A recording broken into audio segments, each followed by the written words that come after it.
Attention. Ladies and gentlemen, students and faculty of Ryerson, and members of the Eye Opener. I'm Jonathan, president of the International Economics and Finance Course Union, and welcome you to our first ever debate series.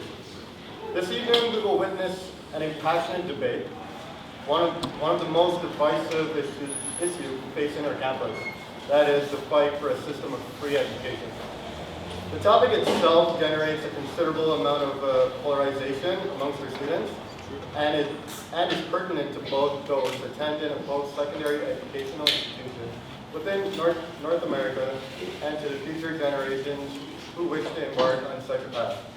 While tonight's debate will not settle the issue, it will at least be included within the annals of history as a facilitated discussion that the perspective of contemporary students for this struggle. The debaters that you see before you come from diverse backgrounds and have established themselves both upon this campus and elsewhere as distinguished members of the Ryerson community. Their position upon the issue has been made explicitly clear and have been arrived upon through thoughtful analysis, careful consideration, and anecdotal evidence from their own personal experiences. We do hope that this evening provides both a memorable and enjoyable experience to you all. And now, without further ado, I would like to introduce the debaters for this evening. At the conclusion of each introduction, I would ask each debater to provide a brief justification for their perspective on the issue, about a minute or so. And I do ask that we hold our applause until all the introductions have been made. So first, we'll begin with the proposition, not in the order of which they're seated, just in the order that I wrote this. First up, it's Marco Lagrada, student of accounting at George Brown, an activist and organizer for Socialist Fight Back here at Ryerson. So, do you want to say something about your position? Oh yeah, sure. How long do I got? A minute. A minute or so? Yeah. Save the rest of the debate. Yeah. Yeah, so I think we can all agree here that education is obviously vitally important. More than that, I would say education is the mainspring of human development. Now, without education, there'd be no such thing as innovation. There'd be no such thing as human progress. I think we can all agree on that. Most of us here, including our opponents, are students.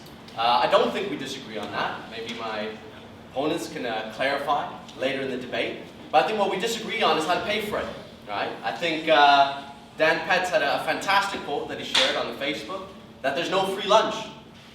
And in a sense, there isn't. There certainly isn't a free lunch for average working people, for students, for young people who have seen the costs of education and student debt downloaded onto them. But there is a free lunch, actually. Free lunch of our friends, of our opponents over there. Free lunch for Bay Street, the bankers, corporate Canada, right? What would you call the $125 billion in subsidies given to corporate Canada in the wake of the financial collapse? The $700 billion in dead money sitting idle in the vaults of Canadian corporations. The billions of dollars lost every year in offshore tax savings. What would you call that? I wouldn't call that a free lunch. I'd call that an all-you-can-eat corporate welfare buffet. So there is money there. Of course there's money there. Let's not dance around the subject, but it doesn't belong to us. It doesn't belong to the working people that created that wealth. So we need to, working people need to own that wealth, and we need to put that wealth that's not being spent, that's not being invested, put it to practical use and invest in education. So that's my thing.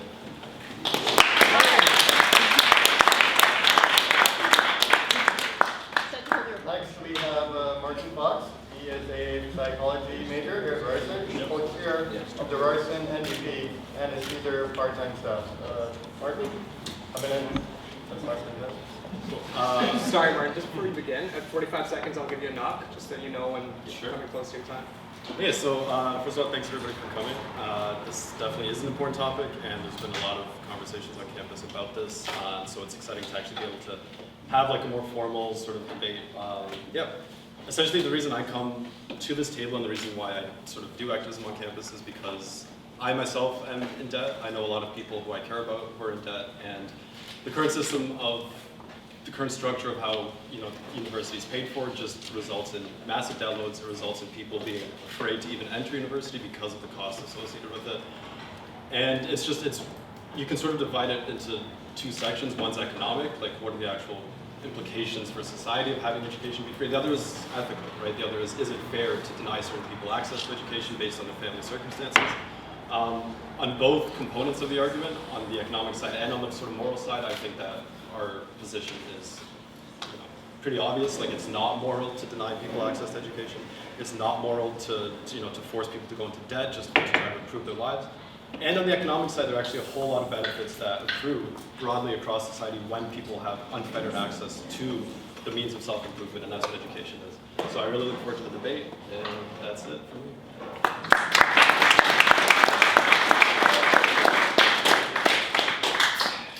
Third, we got Arnold. Sorry if I butchered your name. Moharney. Did I get it right? Yeah. Close. He's a chemical engineering student here at Ryerson University. Floor is yours, Ryan. Thank you. Every few years, I get the chance to go back to Tanzania where I was born, and when I'm there, I always get to go to the village where my dad was born. And he lived in a tiny mud hut with 3 rooms, one for the cows and the goats, one for the 7 out of 13 for all the 13 kids that he lived with, and one where all the cooking was done. And the only reason why he went to school and got an education was because the farm that my grandpa owned made enough coffee beans to sell to the local company so that they could pay for school fees, so that they could pay for books, and they could pay for uniforms. And my dad, the smart kid that he was, eventually got scholarship after scholarship and became an engineer. And that's why I'm in Canada today. But when I go back to the village, I get to see the kids and the parents of the kids who didn't get to go to school. The kids who live in complete dirt poverty, the kids who could have been me. And I think it's unfair that something which has the potential of changing a person's life can be withheld from them just because they don't have access to finances. Thank you.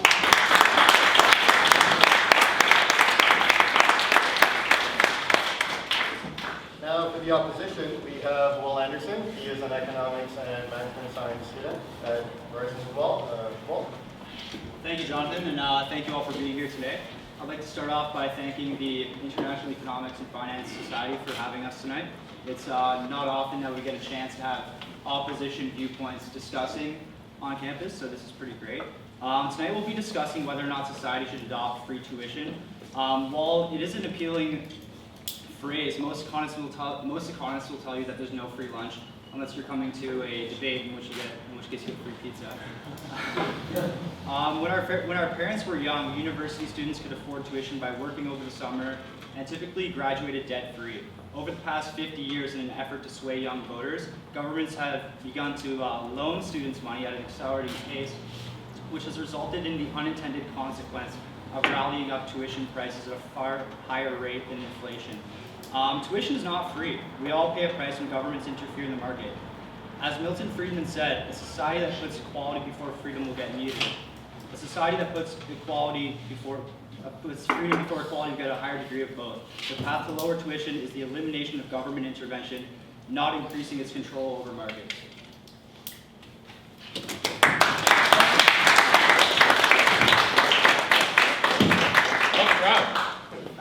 Next we have Dan Tutz. He is a 4th-year commerce student studying economics and marketing at Ryerson as well. Yeah, so sometimes us millennials lack context when debating certain issues, whether it be the Great Depression, the financial crisis, or something like the Cold War. And we do this to find out, what the proper policies are so we can go ahead in the future and make better decisions. And, many people said the West won the Cold War because we outspent the Soviets, because we had military superiority, and all these things are kind of true. But we won the Cold War because of one precise economic fact, and that is you cannot determine the price of any good or service by having that price set by a government bureaucracy. And the same goes for tuition. In the Soviet Union, all the prices were set. They set the price of bread. And when they set the price of bread, there was no pricing mechanism in the economy to determine how much bread should be produced. As a result, millions of people starved to death. 9 million people in Ukraine starved to death. And some were even reduced to eating their pets who escaped, and some who escaped the starvation were killed by Nazi-style firing squads. So when I see Mr. Lagrada wearing a Soviet shirt, brandishing the flag of a regime that killed 50 million people, I think that's morally reprehensible. I think that's morally reprehensible, and he should be ashamed of himself. That's on your Facebook. But the reason this is important is because the engine of socialism was weaker than the engine of capitalism. And in the midst of this debate, we need to understand that free markets are what drives prices down, not government intervention.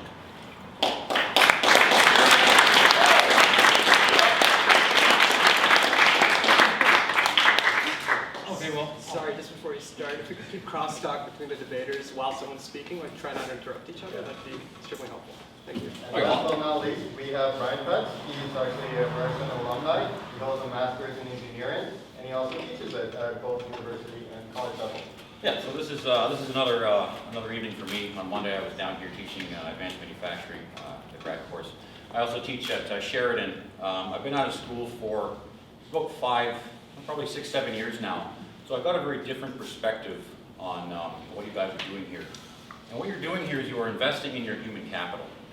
So you have to understand that when you get into the marketplace, it doesn't matter what you went to education or what you went to school for. It's what you can do for an employer to generate value for other people. And that's what's going to dictate your success in life. It's not about what you know about the philosophical arguments. It's how you can apply them and how you can generate value for other people. So when you're here, you always have to look at that. You have to determine how you can generate value for other people, whether it's in your relationships or at your workplace or anywhere else. And I'm going to save my real arguments for later. But I just wanted to make that clear to everyone, that life is about generating value for other people. And the more you can do that, the more successful and happy you'll be.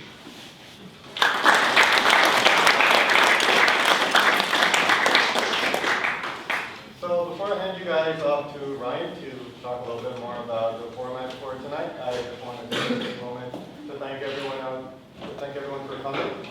We have students from actually almost every faculty, I believe, here, and some faculty members, Talia.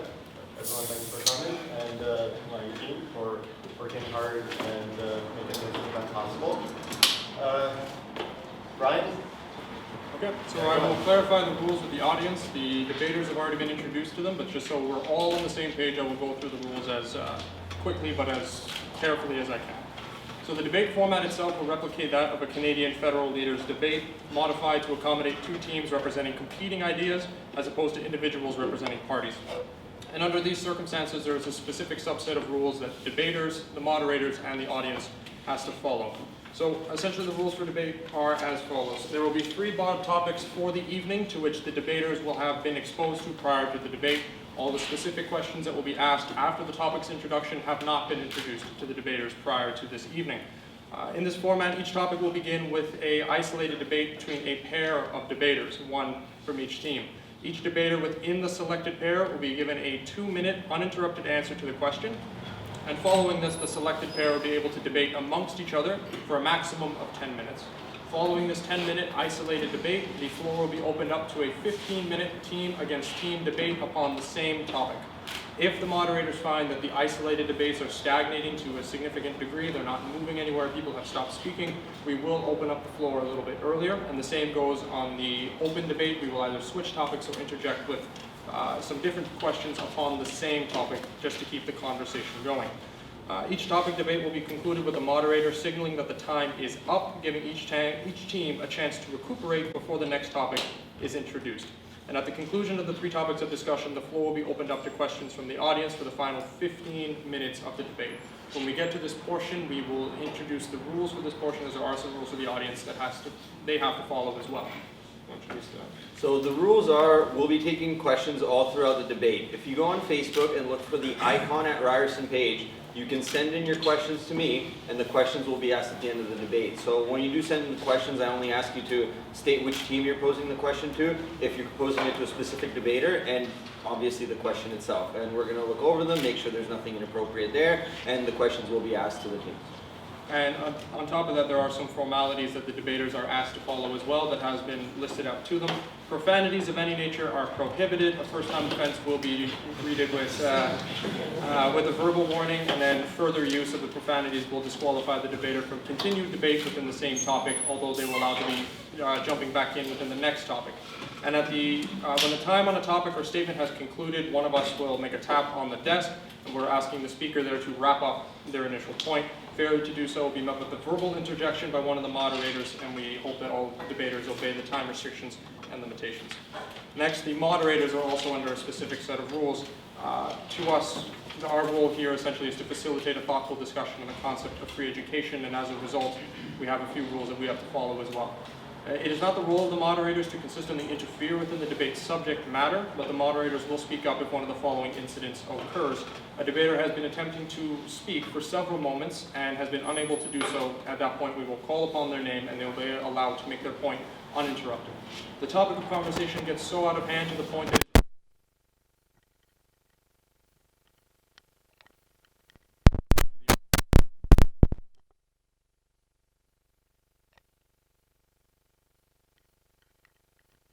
facilitating a proper debate. And on that note, we also do have some rules for the audience as well. We ask that you take on the role of silent spectators. In this case, the conduct that will not be stood for is laughing, cheering, applauding, or booing. And that sounds a little bit conservative, but the reason for this is that we want the debaters to focus upon the topics at hand and sharing ideas back and forth, not attempting to generate statements for the purpose of getting an applause line. We want this to be an actual debate, not something you see in the House of Commons. So on that note, we will begin with the debate with the first topic to be introduced, and that is human rights and a free post-secondary educational system. The first pair that we ask to debate within this topic will be Brian Petz and Arnold. You may begin. Brian, you have the opening statement. Okay, so this is a bit of a complicated topic, so I'm just going to dive right into it. I'm going to talk to you guys about negative or natural rights versus positive rights, and what those two things are and how they conflict with each other. So we start with the idea that I am an individual, I own myself, and I exercise sovereignty over my body and my mind. And each of you are individuals as well, and you all exercise sovereignty over your bodies and your minds. And we can do this because we're sentient beings. We're self-aware and we can have these thoughts. We understand and we know that we are sentient beings and we own ourselves. And unlike my dog doesn't own himself because he doesn't know what's going on. All right? So because I own my body and my mind, I also own the product of my body and my mind, my labor, and the resources that I can accumulate from my labor.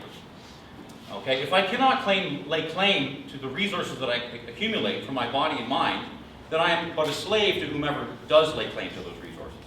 And these ideas are the foundations of Western civilization. Okay? They give rise to the rights of freedom of speech, freedom of association, freedom of being, and property rights. In essence, they are all the same thing, though. Live and let live. Don't hurt people, and don't take their things. Okay? We call these rights negative rights because they exist in a null state. It requires no action from anyone to guarantee. These rights can only be violated by someone acting against us, of positive action against us to violate. I can sit nicely by myself, my rights aren't violated. Somebody comes up, punches me in the face, or steals from me, they violate my natural rights. So when we say that we have a right to health care, or education, or food, or shelter immediately, for the government to enforce these rights, they must violate the natural rights of every individual. Okay? Because these resources must be extracted by individuals against their consent by the use of force. The government does not have money, it does not have resources. Everything that it does is taken from people by force. Right? How many of you pay more taxes than you have to? Nobody. Maybe one. Okay? Okay, so therefore, positive rights violate the natural rights of individuals in order to enforce, and the claim that education is a right is defeated on the basis that it is immoral and therefore illegitimate. It requires the enslavement of people to enforce through violence, threats, and coercion. Thank you. Arnold, before we begin, I don't think we were really clear about it. I'm sorry about that. But at a minute 30, I'll give you one knock, and then at 2 minutes, I'll give you two. After the two, you can conclude your statement. Sorry about that. Oh, no problem. I figured. Arnold, your statement. Thank you. This is very funny because this is the specific topic that I prepared the least for. But I will try my best to rebut what has already been said. At the end of the day, most of us have an understanding and respect that every person has the right to life, has the right to liberty, and has the right to succeed. And in order to facilitate those rights, we have a government that exists to essentially take away some things and some abilities from us for the ability, for instance, the ability to hide away all our income. They taxes, taking away our right to freedom a little bit. But they do this in order to make a better world. Education is an example of another place where the government does a lot of work in order to improve human rights, or needs to improve human rights. Or what I mean to say is, essentially what I mean to say is, by preventing people from getting the education that they have, or preventing them from reaching their highest level of achievement. A person who was born into poverty will have trouble finding their way into the upper echelons of society, whether that's becoming an economist, like the people we have here, whether that's becoming a doctor, an engineer, or a lawyer, by not giving them the ability to study, the ability to succeed, and preventing them from reaching that highest level. Thank you. On that note, we will open it up to the individual debate between Brian and Arnold on the subject of human rights and free education. Okay, so you want to stand up and we're good now? I think we've been sitting down. For the opening statement. Okay, so you mentioned the right to succeed. And nobody has a right to succeed, right? Nobody has a right to be successful. They have the right to try. That's what they have the right to, all right? And I notice you use the word take away. We take away. That's another word for stealing, okay? And stealing is immoral. And stealing is immoral whether I steal from you or whether 15 million people vote to steal from the other 15 million people, or whether the government steals from me because they are taking from me without my consent. Now, we talk a lot about consent, especially on this campus. People talk about consent all the time. And it doesn't just apply to sexual consent, because that's what they really hit you with, because that's what you're all doing here. But come on, I went here too, okay? But it's not just for sex, it's for everything, all right? And if you violate the rights of someone by stealing from them, it is immoral. So the argument that you said that we steal from people, or sorry, we take away from people to make a better world. Okay, that's the ends justifying the means argument. Okay, it's moral relativism, and you can make that argument, but you lose the moral high ground. You're saying that we're going to be immoral, and we're going to justify the ends of that by saying that, you know, we're going to make a better world. And I don't think that you're able to do that, because it creates evil in the world. You're forced to control other people, and I think that there's a better solution through voluntarism and free markets. Thank you. You talked a lot about evil in the world and what is fair and what is not fair. You know, another debater has already pointed out that there are instances where the government propagates evil in the world, whether that's by allowing places like Bay Street or allowing places like Wall Street to go on a rampage, take away resources from literally every corner of a specific country to use for themselves, without considering the implications on other people in society. And that's, I think, a great example of another place where there's evil in the world, where we're still okay with the government going out and spending money in order to do that. And so I don't understand, you know, why you're so concerned, why you would attribute the government creating free education policies evil when the government already does other things which can be seen as immoral. I think the other thing worth noting is you talked a lot about how there are certain things that exemplify what a Western society is. And I can't remember exactly what it is that you stated, but you know, I would point out that there are many examples of Western nations that have free education policies where they're able to do so without violating the human rights of the people in those countries. I don't think that anyone will stand up and will start an activism campaign because all of a sudden students can attend post-secondary education without going into mountains and mountains and mountains of debt. Do you really think that, you know, here's a question that I would pose to you as well as to the audience. Do you really think that someone's going to stand up and say, no, we shouldn't go ahead with this free education policy because this harms my individual human rights? Yes, I'm standing up and saying it right now. No, leave me alone. Stop stealing from me, okay? And this doesn't, we're going to get into this, but free education does not solve the problem. Okay, now you talked about, no, I'm standing, sorry. Now you talked about government.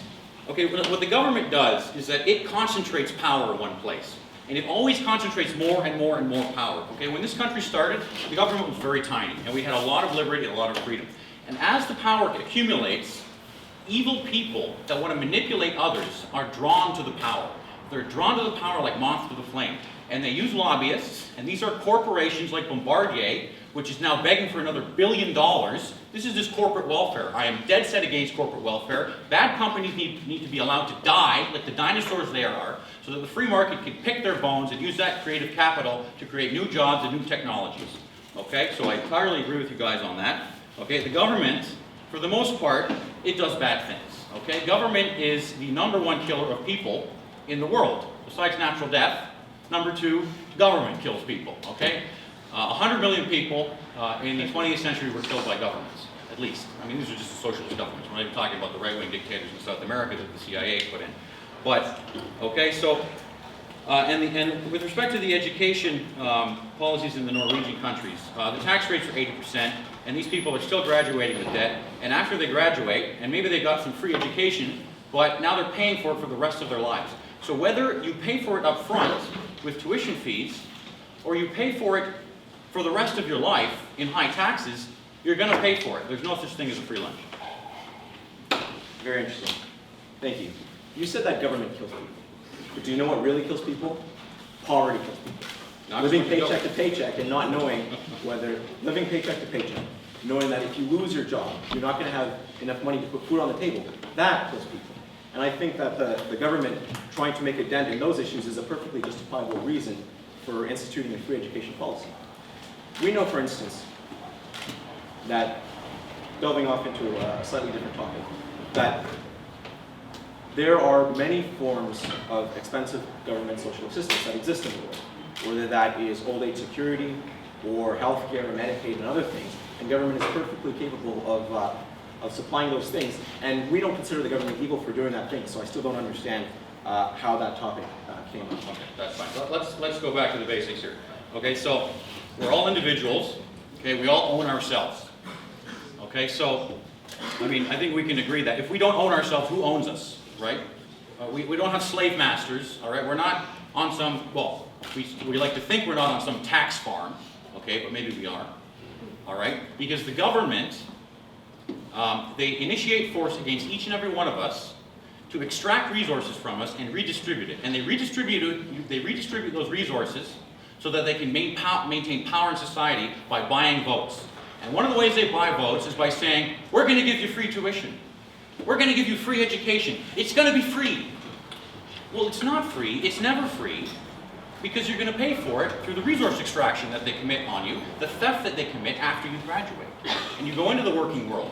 And yes, poverty is not good for people. And governments exacerbate poverty with the programs that they try to solve them with, like the minimum wage. The minimum wage doesn't help poor people. The minimum wage helps people who already have jobs, and it locks people out of the workforce that don't have jobs, because now your labor now, instead of being worth, if your labor is worth $5 an hour, and you have to try and get a job, but they're only paying $10 an hour, they're not going to hire you. They're going to hire somebody whose labor is worth $10 an hour already. They're not going to give you a chance because they're going to lose money. So you're just sawing off the ladders of the employment. You're sawing off the rungs of the employment ladder with minimum wage is another good example. I don't want to get too off track. But again, to come back to it, you have the natural right to own yourself. You have sovereignty over your being. And any violation of that is immoral. Now you can say again, you can make the argument, if you want, that the ends justify the means, but I'm saying that you give up the moral high ground there, and what you're doing is instigating violence against people without their consent, which is immoral. I think what would be immoral would be abandoning students when the government. What I mean to say is here, we already have a government that exists, and no matter how immoral you think it is, it operates every single day and provides benefits to corporate Canada. It provides benefits to many other groups of people who aren't students. Yeah, let's get rid of those benefits. Unfortunately, we don't have the power to do that, and that's not what we're actually debating. What I think would be immoral would be to if we're already going to say that the government exists, that the government operates, that the government pools together resources, and the government immorally pools together these resources to justify certain things, whether that's highways or roads or healthcare, as well as tax relief to certain companies. It would be immoral to leave behind students, because students are the ones who are already at the lowest rung in society. They're the ones who deal the most with poverty. They're the ones who are most likely to be affected by poverty, and they're the ones who are going to have the hardest time moving out of poverty. And to leave them behind while...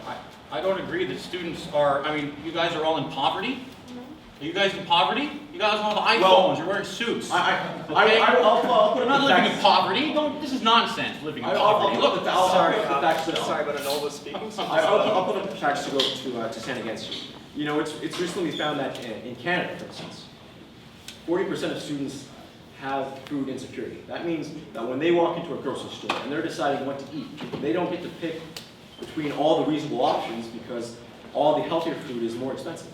We're basically relegating our students to the path of going after all the cheap options in foods, and that unfortunately forces them to be less healthy. Another last thing worth mentioning is that the poverty rate among children, not just students, children, is sitting around 20%. So as much as you'd like to suggest that poverty doesn't exist, it does exist. It is real, and it is a huge threat that unfortunately we've been unable to deal with, and that I think for education would do. Can I rebut to that before we open it up? Okay, lentils and rice. You know how much a bag of rice costs? You know how much a can of lentils is? You got a meal for a week on like $8. Okay? So if you are a student and you're starving, buy some rice and lentils. Okay? Now maybe you don't know that. Now why wouldn't you know that? You spent 12 years in a government institution being indoctrinated by the government about what they want you to know. Okay, and you don't even know you can eat a bag of rice and lentils for dinner. Okay, you don't know how to eat, you don't know how to cook, you don't know how to change a tire, you don't know how to do your taxes, you don't know anything. Okay, you spent 12 years in a government institution, you don't know anything. And this guy wants more government. We want the government, we want to extend the government oversight of post-secondary education, because there's not enough government in the first 12 years of your life where you don't learn a damn thing, pardon my friend. So we want to extend it to the next 4? This is insane. We see the results. Okay. You guys see the results. And we're going to open that up to a floor debate. We're going to leave it up to whoever wants to interject can go first. Martin wants to go first, Martin, so we'll so- start with you, and then we'll move on to the A lot of really interesting statements, a lot of really interesting. So Norway was brought up, and like it was mentioned that in Scandinavian countries, education is free. And there are actually a lot of countries around the world where education is free. But I just want to narrow it a little bit on Scandinavia because that's one of the places where it's true. There's a very strong public sector, taxes are high, and a lot of things are actually provided publicly. Telecommunications, for example, are public utility in Scandinavian countries. And I want to ask, would you rather live in Norway, where there's a strong government and the government redistributes, or would you rather live in a country at the opposite end of the scale, where there is no government? Because there are countries where the government does almost nothing, and those countries tend to be violent and brutish and disorganized, and there's almost a perfect correlation between spending. Which in the country? Pick one. Pick your country. Which country would I like to live in? No, I'm asking you. No, tell me, give me a choice, right? You've got Okay, the so Norwegian country. take a choice between Sweden, Okay, yeah. right, and I don't know, Somalia, sure. I love it. the audience Somalia. not Somalia is always the interject, argument, right? Against, all right, when the ANCAPs, right? You're an anarcho-capitalist, move to Somalia, okay? Well, who ruined Somalia? We ask the audience. All right. Who ruined Somalia? I'm not up on my history. You guys are in school. You guys are educated. Who ruined Somalia? Apparently it was the Italians. Apparently, I'm not going to blame the Italians. I don't know. Right? I don't want to. All right, but external government intervention and international nation building ruined Somalia. All right. All right. Why don't you choose Venezuela? Venezuela's got free education. Okay. And Cuba and North Korea. I see you cherry picked all the nice ones, but you didn't point to like Venezuela. I mean, Venezuela, socialist country, has fallen. They're almost a failed state. Okay, they got no jobs, they got no food, they're eating the animals in the zoo, and they have free education. So education, correlation is not causation. I would rather live in a country where the government maximizes liberty by allowing me to be free and make the choices that I need to, and extracts or steals the minimal amount of money they can from me, all right, to maintain order. That's all. Just Yeah, it's open floor. Everybody can interject. So the United Nations publishes something called the Human Development Index, and it's essentially a ranking of countries based on a whole bunch of indicators of quality of life. So there's poverty, there's literacy, there's health outcomes, there's happiness, there's just overall satisfaction with life. A whole bunch of indicators, and there's an inequality adjusted one. And the countries at the top of that list are all countries that do the exact opposite of what Brian says. So it sounds really nice to say, oh, we want maximum liberty, we want the government to not steal from us. But in countries where the government has, in countries that have the lowest taxes in the world, people are miserable. There is violence, there is crime, there is disorder. In countries that have the highest taxes in the world, there are, there's almost no crime, there's almost no poverty, there's no illiteracy. Health outcomes are very, very good. And it's not about, okay, I'll leave that aside for a second. We're getting a little off topic, guys. Can we Sure. get back to The tuition? point is that countries that make public policy choices to run things as public utilities and not in a private way where all the burden is on individuals to pay it, those countries are actually the most successful, according to any objective measure, unless you disagree that health is good and literacy is good. Well, and poverty is I good. see your CFS talking notes there, and I've already looked through them. They don't stand up to scrutiny. I haven't used these yet, actually. Oh, I saw them. They're there, so. And an interesting point you make was Sweden and the Human Development Index. Yeah. Well, I just researched it, and Sweden's set to become a third world country by 2030. They've created a social safety net. Is this off Breitbart? This is not Breitbart. This is the United Nations. They're set to become a third world country by 2030. They've created a social Ponzi scheme. They don't have enough young people buying into this Ponzi scheme. They've had to bring in a lot of third world migrants, and it's a hellhole. I have friends. I was in Sweden in the summer. It's a mess. They have people walking around with machine guns. The police, they have machine guns. People are being harassed. It's a total mess. So, and interesting, you mentioned, governments or countries with a high government involvement, and these socialist policies.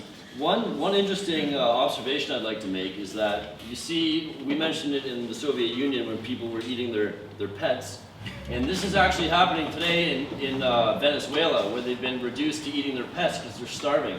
And the observation I want to make is that in socialist countries, the poor people are so skinny because they're starving to death, but in capitalist countries, the poor people are fat. How does that work? They're complaining. They're complaining they're so fat, and the poor people are starving to death in socialist I'm countries. just going to interject for a second. Let's bring it back to tuition and free education in the right place. Points, but if we can just roll them up together and then bring it back to the original topic that was. I want to interject. I would like to interject. Is it with a point relevant to what I said, or you're going to? Yeah, no, absolutely. Absolutely. Well, actually, there's some points we agree on, and some points I actually disagree with my teammates, maybe. Right? That I wouldn't say what we need is higher taxes on people. That actually, I wouldn't support increased taxation on working class people. I'd support decreased taxation on working class people. And the fact of the matter is that opponent over there brought up the question of student debt. That despite the fact, at some point you're going to have to pay for it.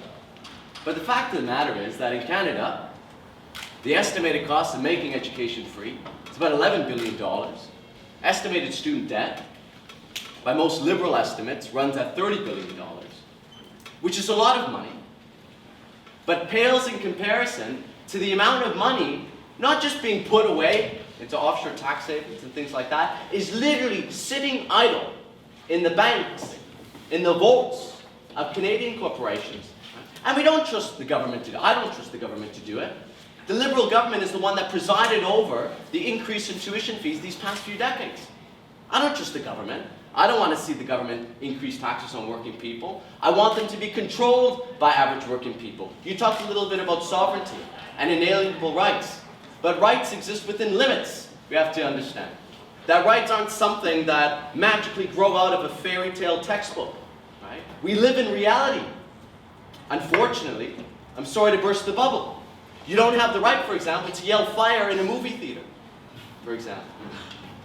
You don't have the... But it's within limits, is what we have to understand. For sure. Not everyone has the same right to achieve things in life as someone else. Otherwise, you live in an absolute fairy tale land. That's to say that someone born into the slums of Detroit has as much opportunity as making it big as Paris Hilton. Get out of here, that's ridiculous. Absolutely ridiculous. But one of the ways you can circumvent that barrier of being born poor, of being born rich, is opening the doors wide for everyone. Not so that it's only the rich that are allowed to attend school, so that it's based on merit, it's based on skill. You wonder how many Pablo Picassos, how many Aristotles, how many Einsteins die of starvation every year. 8 million children die for lack You of shouldn't be nutrition. talking about starvation, seeing as you're And one pregnant. more thing, No, I'm no, sorry no, to you stop shouldn't be point. talking about starvation. let me When please. the Soviet Okay, Union let's starved go down. 9 million Let's go down. Ukrainians to death. Can I And you're address this, brandishing please? a No, I hammer and don't. sickle. You ought to be ashamed of yourself. Can I please address Samantha has that? both Because it's incorrect. Can I address I saw something? you wearing it. First of all, I watched I you. do not. No, I do not. No. You've been talking for 5 minutes. Can I address that? How do you explain yourself? Explain yourself I would why like you're to. wearing a Soviet Union flag at a protest. I would like Explain to. yourself. I'd like to. Let's get back to topic, please. We're gonna Please explain yourself. Well, then I'd like to. Yeah, go ahead. Well, no, then not letting me. You just took 5 minutes, take another It's a 5. debate on- Well, no, I'd like to. Can I? Take it. Okay, well, I think that that's going to go nowhere. So why don't we get back to it? And you talked about distributing and opening things up for everybody, and I entirely agree that we have a power structure in this country that doesn't allow that. But the ideology of the socialists is that if only it was our guy in power, right? If only we had the guy, right? If only it was Bernie Sanders in the White House, we could make the change. And it's just not true. Because it's not the people, it's the power that corrupts. We need to eliminate the power, distribute the power as much among the people as we can. Okay, and that will eliminate the corruption. Now, with respect to tuition fees, we're going to get into why they shouldn't be free. I agree with you that everything should be based on merit. All right, but that is an entirely separate argument from whether education is a right or not. And my argument is that education is not a right because it violates the natural rights of individuals to their own mind, body, and the sovereignty of their being. That's it. It's a nice, tiny little argument. And if you want to fight against that argument, you have to relinquish the moral high ground. That's just about it. Okay, I'm going to come back briefly to the Scandinavian model, quote unquote. So I'm going to ask the audience, there's two countries, country A and country B. In country A, you can get unlimited talk and text, unlimited data for 20 bucks a month. You have a pension, you're a millionaire on paper because there's a government fund. All the oil that your country produces goes into a public fund, equally distributed amongst the citizens, right? You have free education, you have everything in healthcare free. So prescription medication, dental, surgery, anything you need in the healthcare area is free. Would you rather live in that country, or would you rather live in a country where police don't do anything, there's no social assistance? If you're poor, you have to sell whatever you have. You have to, the streets are filthy because there's no public maintenance of any kind. Yeah, we get the idea. I'm gonna wrap it up. So, country A or country B, which would you rather live in? Country A is Norway, where taxes are high, but you also have an incredible public sector, where anything you need is actually reasonably priced, it's high quality, and everybody has access to it. Okay? In Norway, there's no crime. It was a national Why don't you scam. move there? Sorry, we have to get shot. Because the language is hard to learn. It's a tricky language. It was a national scandal when the Norwegian police officer had to fire off his gun. There was no crime because nobody needs anything. Okay, I'm going to There's ask no- at the top to right. get back to tuition. Okay, tuition fees. We can get into the actual economics maybe later, just to finish this point about public sectors. Governments that provide things to their people as public goods. There's, like I said before, there's a perfect correlation between the degree to which a government provides public goods to its citizens and the overall satisfaction and quality of life of those citizens, according to objective indicators. Okay, so what you've just presented, this is a very interesting tactic they use. It's called a false dichotomy, right? Would you rather live in this hellhole in Kapistan where there's no government, and if you leave your house will be ransacked by bandits? Or you can live in this wonderful paradise where there are unicorns and rainbows and everyone lives wonderfully with gumdrop smiles. All right, and this is entirely void of reality, okay? These are real examples. Yes, no, they're not real examples, okay? You never named the second These country. happiness surveys the UN does, I can get a survey to tell you anything. I can get a survey that'll tell you that Hillary Clinton's going to win the White House. Okay? I'll get you a survey. There are plenty of them. You can get a survey, you can ask people whatever you want, and they will answer based on how you model the survey. So of course, the UN, which is ruled by governments, are going to do a survey that says, oh look, it says that when you have more government, people are happier and everything's great. Well, of course they are. That's like the tobacco companies doing a survey that says, oh yeah, no, cigarettes aren't bad for you, just keep smoking, bud. So true. It's the same thing. It's garbage studies done by biased institutions. It's complete nonsense, okay? Now you talked about government helping the poor. Government is terrible at helping the poor. It's terrible. It takes so much of your money and it wastes it on bureaucracy. It wastes it. It just pays. Well, why don't they just give the money to the poor people? Why are they going to pay 20 different people to decide where it goes? Because it's not about helping the poor. It's about creating jobs for people and containing and keeping the same power we talked about earlier, to maintaining that same power structure to maintain control over people, okay? We have outsourced our compassion in this country to the government. We don't care about people anymore because we think, well, the government took half of my stuff, they stole it from me, so I don't have anything left to give. I've only got 50%, and I've got tuition fees that are way too high I gotta pay, okay? And bread is too expensive, and it's just so, it's 20 bucks to see a movie? I don't have any money left to be compassionate, all right? In Texas, they don't have any income tax, any state income tax. And everybody there is expected to pay 10% of their income to charities. And those charities, because it is a finite resource, they're donations, and because people are very scrupulous over who they donate to, these charities are very efficient with the money that they use. Because they know if they screw up, if they don't help people, they're not getting any more, unlike the government. Thank you, Jack. Thank you. It's obvious that you have serious concerns on the other side about how the government operates. You think that the whole concept of taxing people, taking their money, and redistributing it is a serious issue that somehow harms people's human rights.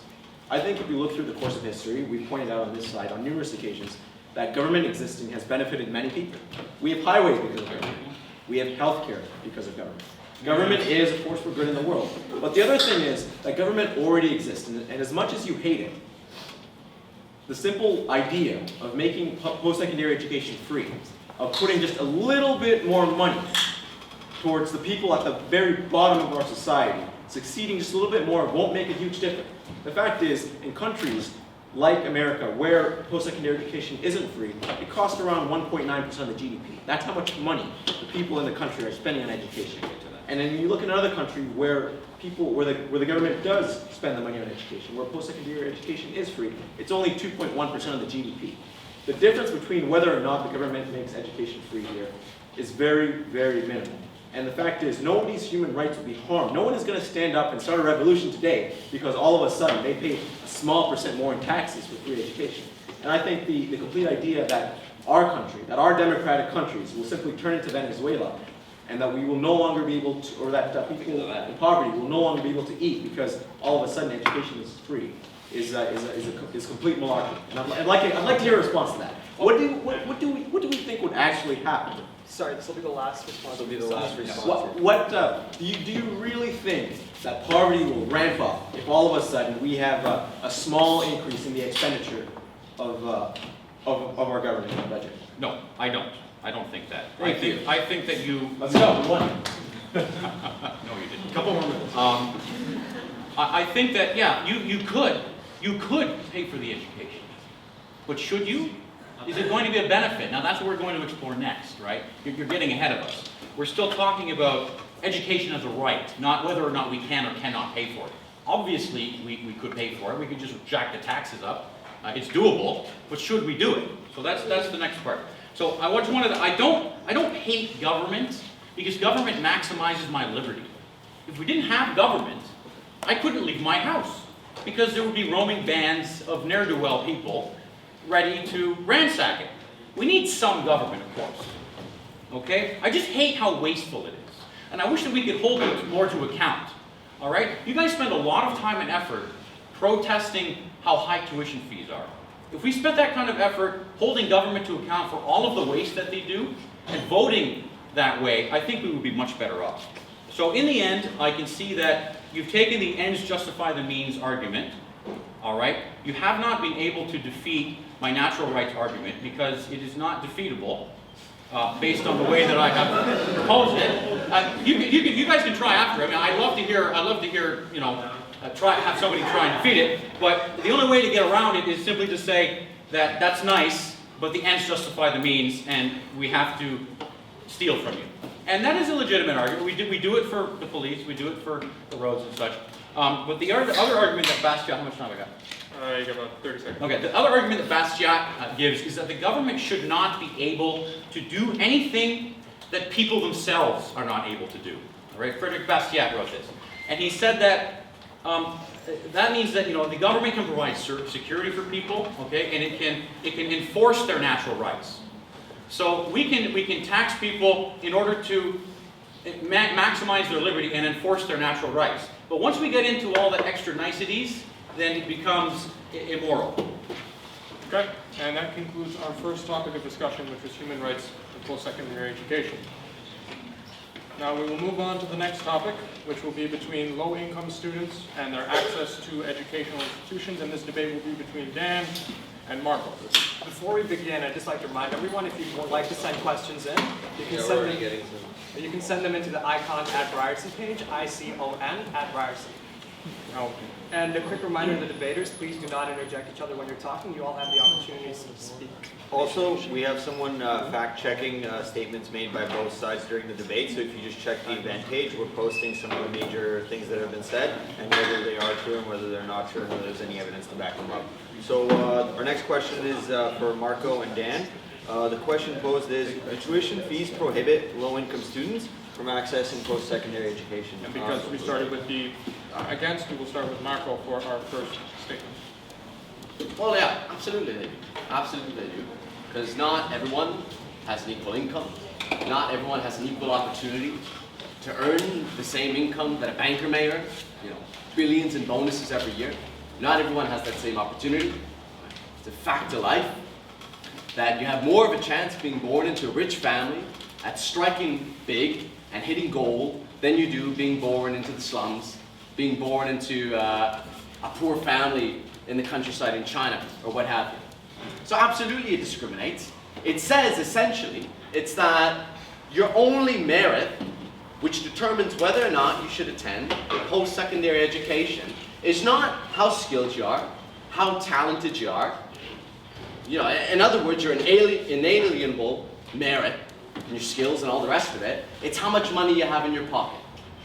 And I think that's wrong. Not only is it wrong, we're losing out on a lot, right? From an economic standpoint, from the standpoint of productivity, from the standpoint of innovation and efficiency. Again, think of how many Einsteins, Aristotles, Picassos, all of these kinds of people that are dying every year because, or don't have access to basic education. That's wrong, right? And I'm not taking a moral high ground, right? It's inefficient, right? It's incredibly inefficient, right? My opponents talked about bureaucracy. You know what the best solution to doing away with bureaucracy would be? And I agree with that. I agree we should get rid of bureaucracy. Make education free. Then you don't have people. Well, who's responsible for doling out the grants, doling out the loans, setting the fees? You need to pay bureaucrats to do that, don't you? If you have it free for everyone, well then you cut down on the bureaucracy, I'll have you know. So it's important to keep that in mind as well. I think it should be free, not from a moral standpoint, from a standpoint of efficiency, productivity. The money is there, it's not being used, it's sitting idle. Let's put it to practical use, let's put people to work, let's educate people. Yeah. All right. Well, you can finish up. So I heard, it's funny because I heard the same kind of canned speech you gave at the anti-Trump protest where you were wearing your hammer and sickle last week. So I don't know if this is something that you. I wasn't aware. I don't know if this is. I'm talking, sir. I don't know if it's something that you prepare in advance, but it's not working. It's the same old communist argument. There is free education. It's called the internet. But let's get down to the heart of the issue here, okay? You're not addressing the heart of the issue. I can agree that low-income families are disproportionately affected by increasing tuition rates. That's obvious, of course. But we need to understand that we're both diagnosing a problem, but we're the only ones that have the proper cure for it. You're just proposing solutions that will exacerbate the problem, and the problem is government. So we can all agree that there is a problem, but the price is too high. So what do we do to bring the price down? And it never used to be like this. When Yale University opened, the price of tuition was $33, and that price didn't change for like 50 years. It never went up. Then it slowly went up through the 19th century. Then all of a sudden, in the late 20th century, it skyrocketed about 1,000%. And all of a sudden, tuition's at $33,000. It was from 33 to 33,000, and adjusted for inflation, it's like 1,000% increase. So we need to understand what happened, and the problem is government happened. Government got involved. And government is the one government is engaging in predatory lending practices. The educational establishment is exploiting students because now students have all this money. They're getting all this money, these government-backed guarantees. So they have all this money, the demand goes up, and all of a sudden the universities are jacking up prices. So students with all this money, they're giving billions of dollars to all these students, and they're bidding up the price of tuition. This is the problem. If you were to get rid of the student loans or cut them back, then all of a sudden you'd have empty seats. And what does an airline do when they have empty seats? They lower the price. These are simple pricing mechanisms, supply and demand, that you learn in first year economics. I don't know if you study economics, really you don't, because you don't know anything about supply and demand. So, if you really want to get to the heart of the issue, why is tuition so expensive? You got to look at the government is the problem. Government is not the solution, like you're proposing. Government is the problem. Okay, and at that note, we will open it up to the independent debate between the two. Dan, you are allowed to open up with the... Yeah, well, keep going. Well, I'd appreciate it if... Pretty sure you just said I could open it up? Yes. Oh, sorry. Yeah. Thanks. So going back even to the 1950s and the 1960s, my mom, she was able to get a summer job waiting tables, to pay for her education. Education wasn't even that expensive back then. And we have to understand that the reason education is rising is because government has started the mess in the first place by lending out all this money, like I said before, predatory pricing, predatory lending practices, and they're bidding up the price. I don't know how many times I can hammer this home. The reason prices are so high is because the government has set prices on an upward trajectory because they're bidding up the price through student loans. Do you not agree with that? I see you nodding. Why don't you agree with that? It's simple supply and demand. Well, how about, yeah. Well, sorry. Wait 2 minutes. Well, The question is... I agree with you, it's too expensive. I appreciate it. The question is it's too expensive, we agree. Yeah. It's too expensive because demand is too high, so the price goes up. The reason there's so much demand is because there's so much money in student loans. And then they get stuck with the bill at the end of it. The government loans are hurting students. They get this worthless degree, you spend 5-10 years studying gender studies, you have no jobs, all right, you got no money, you got all this debt, and then what do you get? You get a pile of debt, you get nothing. So please explain to me how that is not the case. And you just want more of that, it's true. You want I'd appreciate it if the opponent listened that I didn't say that I trust the Liberal government, that I trust the Conservative government to solve the problem. I think I distinctly said, correct me if I'm wrong, I think I distinctly said that I don't trust them, that it was the Liberal government in Ontario that presided over the last few decades, presided over the dramatic increase, the exorbitant increase in tuition fees. Yes, the dramatic increase in predatory lending, jacking up of student debt, the students, drowning them in debt. They were responsible for that, right? Absolutely, right? I don't know why I'm being accused of supporting the government, supporting greater involvement by the government. I'm not calling for that because, in a sense, I agree with you. These governments don't represent working people. Right? What I'd like to hear the opposition address more often, I don't hear them talking so often about the boards of governors. What about the appointed positions on the boards of governors? When's the last time students and faculty voted for them, right? Often millionaires who don't represent people who study and work here on the campuses, that represent cronies in the government, cronies on Bay Street. Why do we talk about that? What I support is universities being democratically controlled by average working people, made up of councils that are elected by students, faculty, and campus workers, curriculum shaped by these people, not by the government, which is self-serving, which does represent their friends on Bay Street, right? Their friends in corporate Canada. I agree, right? I don't see why I'm being accused otherwise. We agree with that. Well, yeah, I said that earlier. Well, I'm glad we agree. Then we're getting somewhere. Sorry, Mark, let's end your time limit. Oh, sorry. Really quickly, if you could come back to the original question of do tuition fees prohibit low-income students from accessing post-secondary education? The answer is yes. Yes. So these are great points that we're giving, but we could bring it back to that original question, and then... Well, the answer is yes, absolutely. That, rising tuition affects low-income students disproportionately. And that's why we want to bring the price down through tested and proven means of supply and demand. You've got to let the free market do its job. The free market drives prices down. That's what you see when calculators first came out. They're like $1,000. Now you get a calculator in your cereal box. Okay, so the innovation is there. The supply and demand works. The problem is government has interjected into the market. Government is manipulating the market. And that is the key that you don't seem to understand, and that just having more government isn't the answer. Again, I'm not arguing. And another, well, you guys want free tuition, right? So that's, see, when you have free tuition, what you're doing is you're expanding government coffers, and it goes back to our whole argument before. When you expand government coffers, you can't do that. It just corrupts. You got to put the power back to the people, and you got to let the free market. You got to let the free market dictate the price of a good or service, and that's the same thing with tuition. But let's talk about education.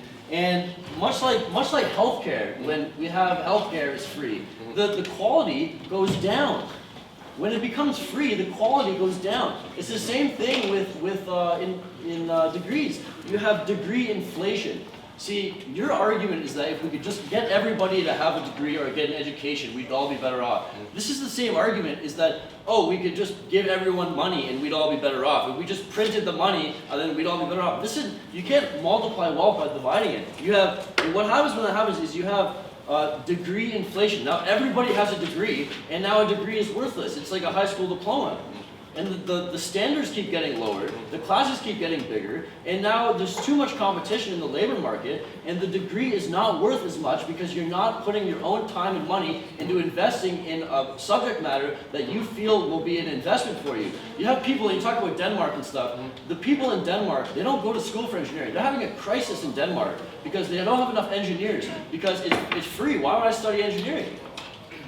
Well, yeah. It's a total mess. Yeah, well, again, you also have to recognize the fact that there are differences of opinion between people on this side of the debate. Yeah, you're a communist. I'm sure they'd obviously disagree.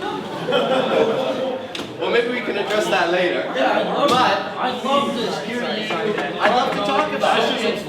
Hold on, can I? No, let's talk about free tuition. Let's talk about free tuition. Let's keep it civil. Let's keep it civil. But it's a funny argument you make, because there's a bit of a contradiction taking place. Because on the one hand, you're arguing that, okay, you have all of these people, and it's an argument you hear made a lot by conservatives.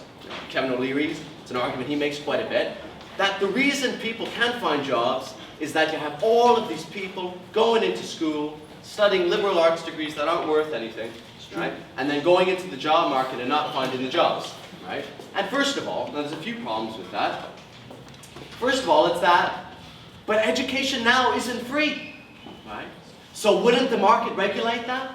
Again, like my opponent said, it's simple supply and demand. That if there's a demand for fields outside of liberal arts, outside of education, then why are so many people, if the market is so perfect, studying liberal arts? Because reality doesn't fit the narrow conceptions of a textbook. Reality is more complex, it's more anarchic, it's more multifaceted in reality, right? So, because at the same time you're saying if education is free, then everyone's going to study liberal arts, but that's what's happening now according to you. So it can't be both. Please pick one. It doesn't make any sense. It's a total contradiction.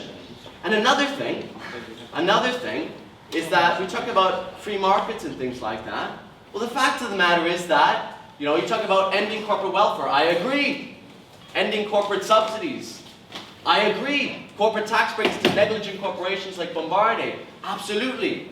But the corporations don't want it, right? The corporations don't want it, right?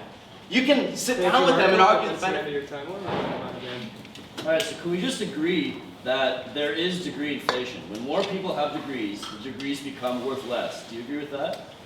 To an extent. Okay, yeah, so that's my whole point. So I don't know how you're saying it's a contradiction. The problem also is that we're lowering standards in K through 12 schools. I mean, you have people, they had a list where they had a reading list from about a grade 10 classroom.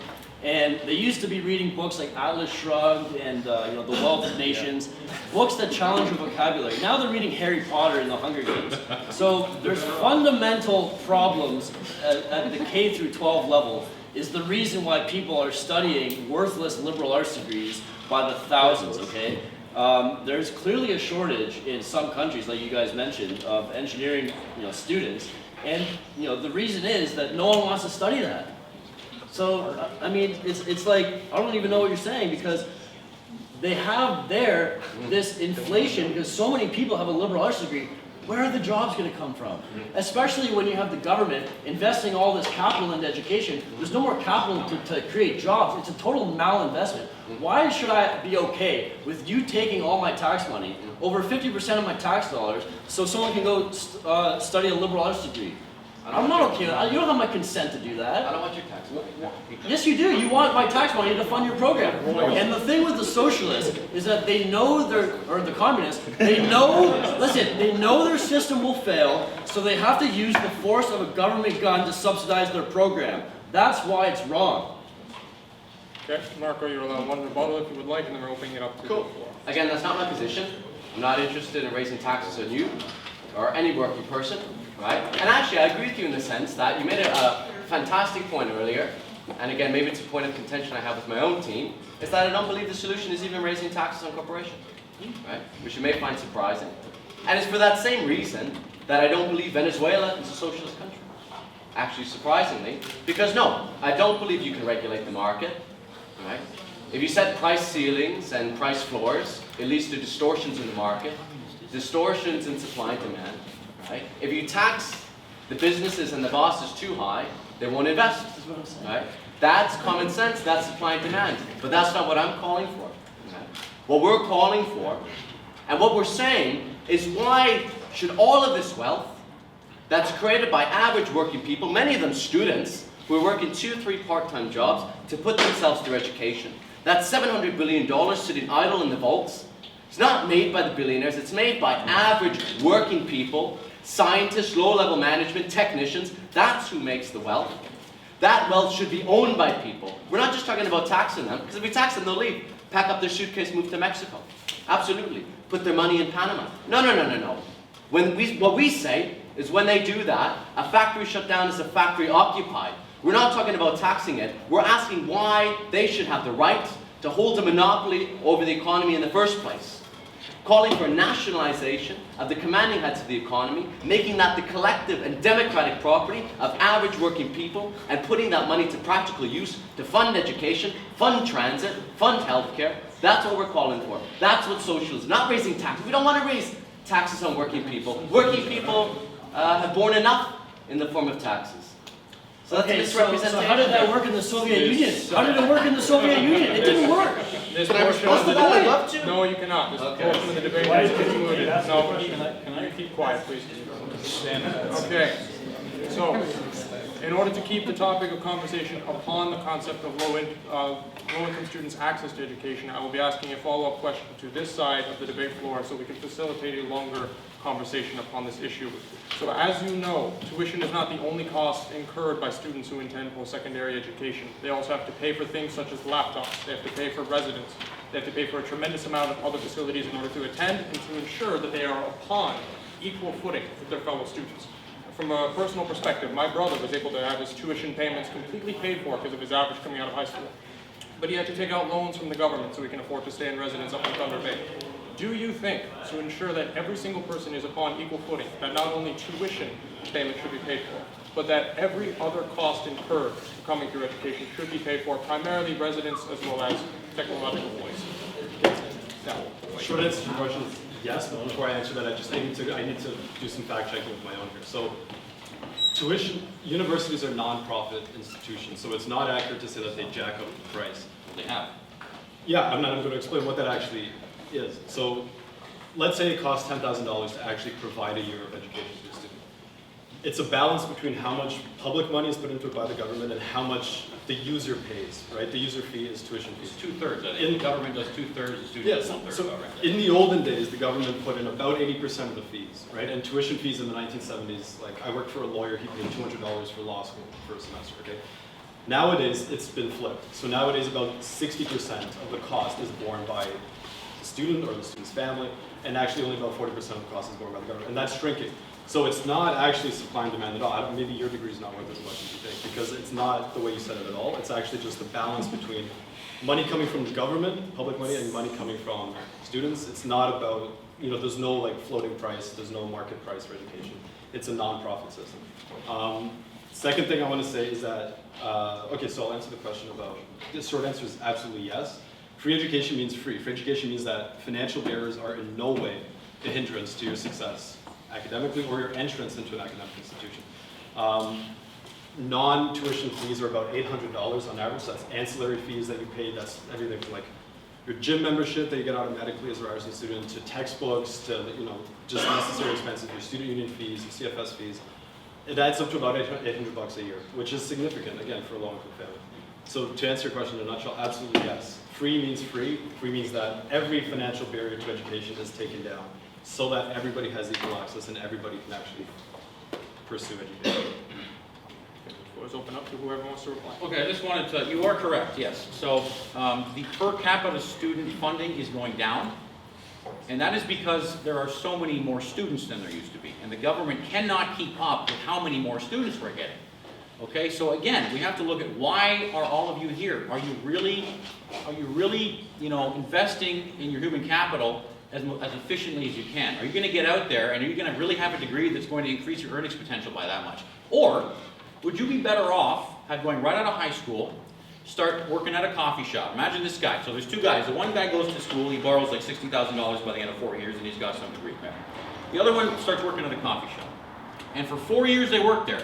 And first they're pouring the coffee, then they're baking the donuts, then they're on the cash register, then they're the night manager, okay? They go to night school, they start taking some finance courses, all right, on the side. They're cheap, trust me, they're not nearly as expensive, okay? Then they start running, so now they're the manager, doing the books. By the end of 4 years, they're the general manager of their coffee shop. They're next in line for the next franchise.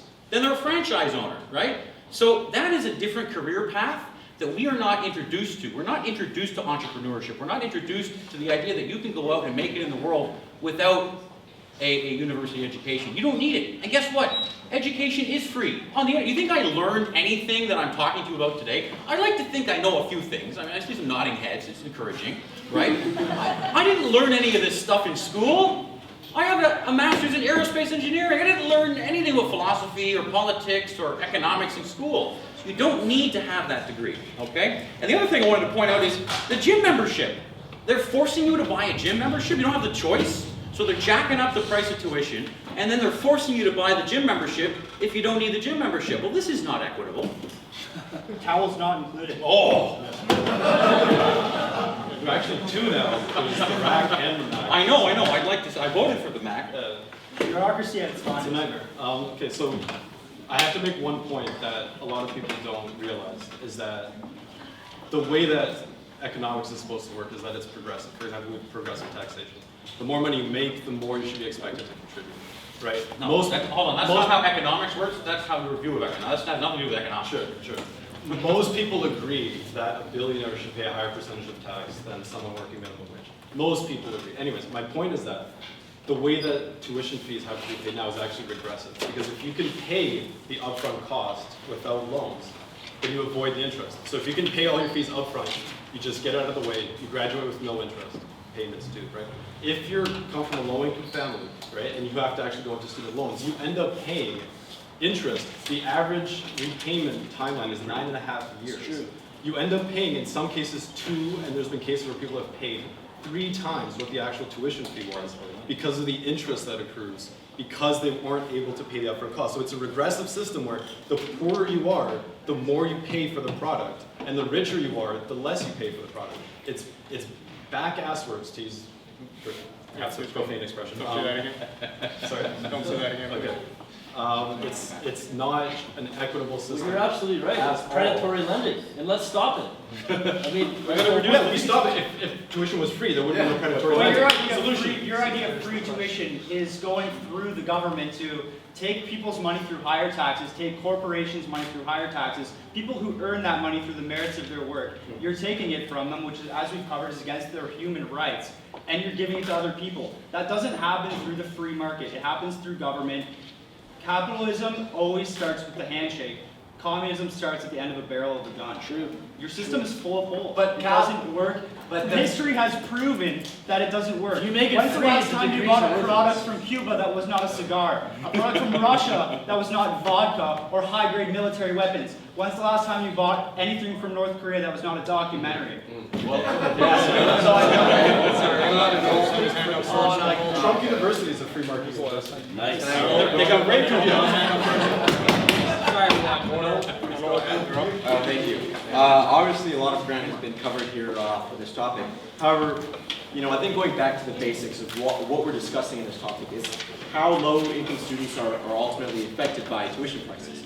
I think everyone knows, including the opposition, have all agreed that low-income students have a tougher time paying for university. And I think the last data showed that a quarter of all people who drop out simply drop out because they don't have the money to pay for all the things that they need to pay for. And ultimately, I think that this isn't just a concern for the individual who's having a tough time paying their tuition fees or paying for residence. This is ultimately a concern for all of us.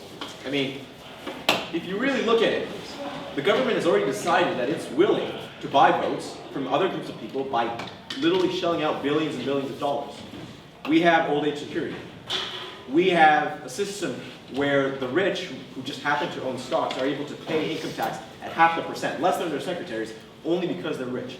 We're willing to subsidize these people who are already ahead, but ignore the students. The fact is, if you pay for a student's free education, and that student ends up with a higher paying job after graduating, at the end of the day, they may be able to save money for their pension. They may be able to prepare for some kind of retirement that will allow them to survive on their own, will allow them to continue through their life without looking back and requiring government assistance at every turn and every corner.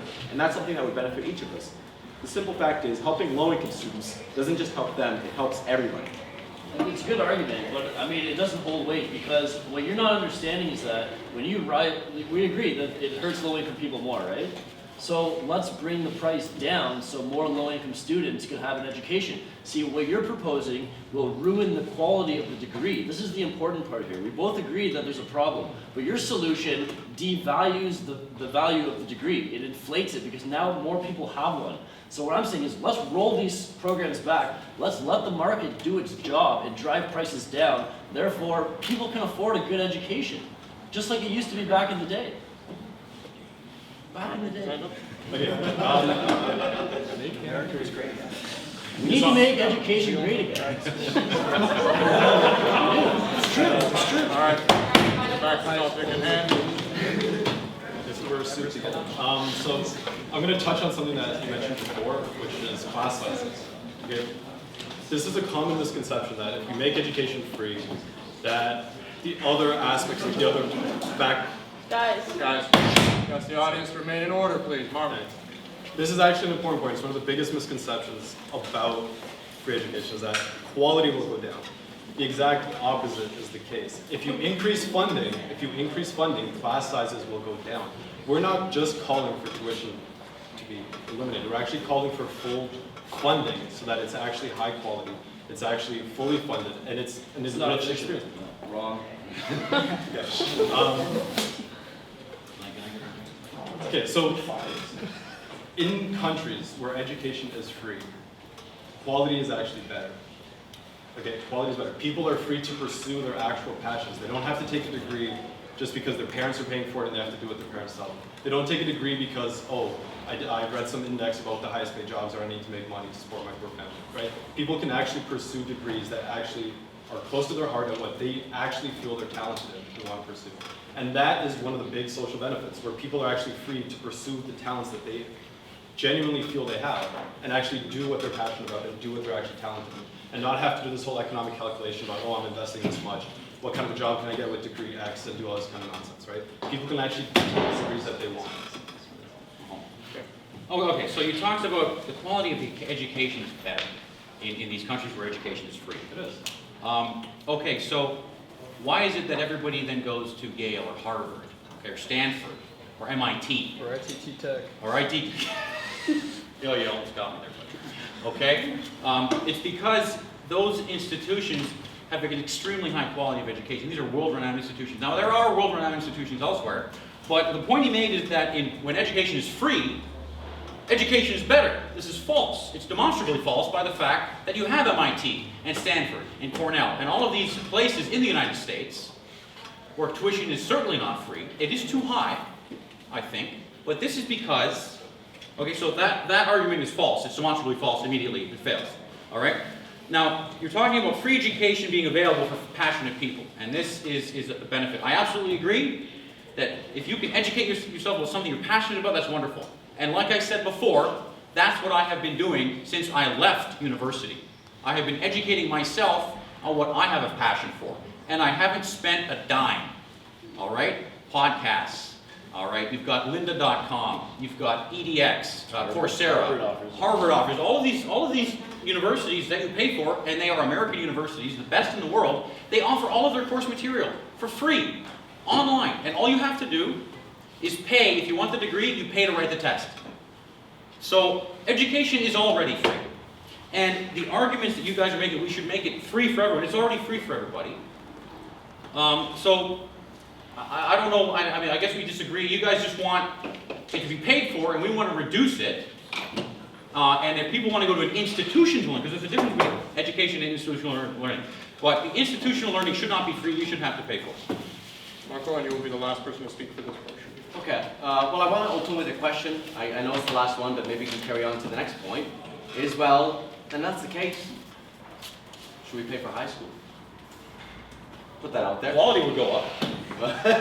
Well, I'll let you guys answer later. But no, there's a few points made that I want to address that I think are important. One was that, that the government hasn't been able to keep up with funding because the student population has been outstripping what they're capable of. Well, frankly, I think that's, I can't curse, right? Horse, the other word, yeah? Get it? No, that's ridiculous, right? Because there's more than enough money to go around, right? We've seen it in Ontario for corporate subsidies, corporate tax cuts, corporate bailouts, all of these things, right? To the tune of hundreds of billions of dollars, and you tell me there's not enough money to fund free education, to fund student debt. That's utter nonsense. And I'll tell you this, because I know you guys don't stand for the corporate welfare, the involvement of the government, and this and that, but I'll tell you something. I'll tell you something about capitalism, because we bring it up a lot. No one understands less about capitalism than these folks over here. I'll tell you that. I'll tell you that. Because no sensible businessman in his right mind would reject a bailout if it was offered to him. That's the fact of the matter, right? It's that you guys can, sitting, in university, reading your textbooks, having academic discussions, say, wouldn't it be great if we had a free market, if there weren't any welfare, if there weren't any subsidies? But the fact of the matter is that the corporations, the banks, don't believe the same thing. They'd like to have them. What happened? Look at what happened in 2008, right? For decades, insofar as they were making exorbitant profits, what they say to the government, stay out of our affairs, don't regulate us, don't tread on you, is what they said. But what happened in 2008 when they collapsed? They were first in line, hands open, bail us out, to the tune of trillions of dollars globally that could have been invested in education. So don't tell me about this free market. Sorry, Marco, that's the end of the time limit. And there was a personal altercation between them, so we're going to allow Brian again. Okay, so you say that we don't understand capitalism. But what he's doing is he's creating a straw man for capitalism. Okay, what he's describing is crony capitalism, or what I like to call crapitalism, all right? And it is when the corporations influence and lobby the government to gain favor, all right? It's when the corporations use the power of government to manipulate the laws against the people to gain favor. Well, that's not capitalism, it's crapitalism. Now, capitalism is a form of economy where everyone interacts on a peaceful and voluntary basis. I have goods, you have money, I sell them to you, we're both better off. That's the fundamental basics of capitalism. It's just a voluntary system where force is removed and consent is held as paramount. Consent, all right? So yeah, I agree with you, crapitalism is no good. Okay, and that will conclude this portion of the debate, and we will move on to our final topic for the evening. Just before we begin, remind all debaters to be respectful. There was a personal attack, so just keep that in mind. Or Are you guys offended? Oh, it's all good fun. We don't get offended. We don't need a safe space. We've hurled enough. No safe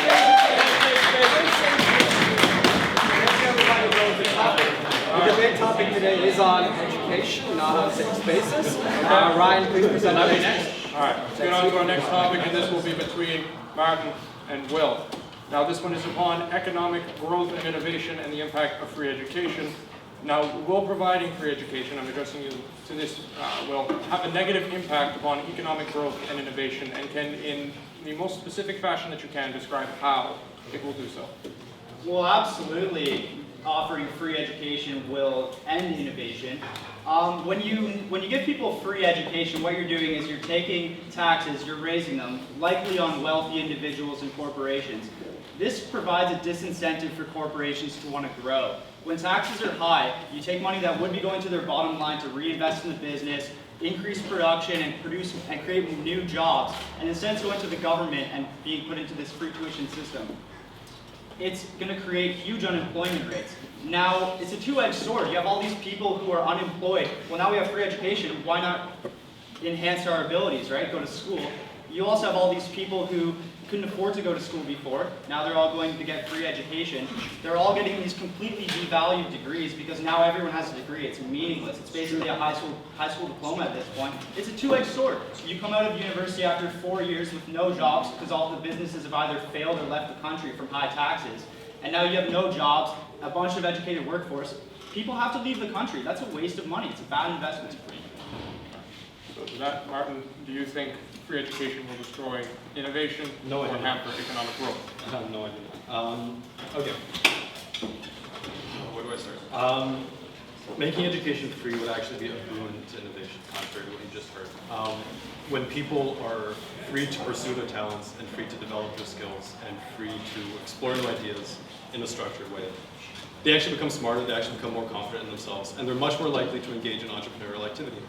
At Ryerson, for example, we have several business incubators. We have a legal innovation zone, we have a digital media zone, there's 9 others. And what they do is they create spaces where students can actually come and pitch ideas, they can get funding, they can get support for all this kind of stuff. The big barrier to students going out on a limb and trying to start a business or trying to just get it on the ground floor of a startup is the anxiety that comes from financial worry, right? So if you actually care about students being able to take opportunities, if you care about experiential learning, if you care about student entrepreneurship, you would want to reduce the financial barriers that keep people from going into those spaces and engaging in that kind of activity. When you can't sleep at night because you're 25, sitting on $25,000 of debt, okay, you're not anywhere close to thinking about going to one of our, pretty wonderful zones and actually trying to start a company or start doing any of the sort of creative extracurricular things that we have offered to us at Ryerson, right? You mentioned cash reserves, you mentioned the old sort of dead horse about, if you raise taxes, corporations are going to flee. It's just not, it's absolutely not true. Cash reserves are at historic highs. Companies today have, if you add up all the excess cash on corporate balance sheets, across all the corporations, it's $700 billion. Corporations have more money than they know what to do with, and they have no profitable or productive things to put the money into.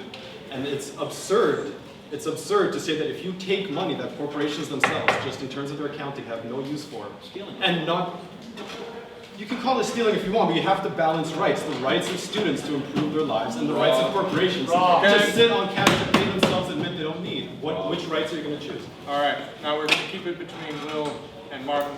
Will, you have the chance to rebut what you just said. Well, speaking of cash reserves, I hear all this rhetoric about capitalism is evil. We have all these cronies storing all of their money offshore, not investing in our society. Why aren't they investing in our society?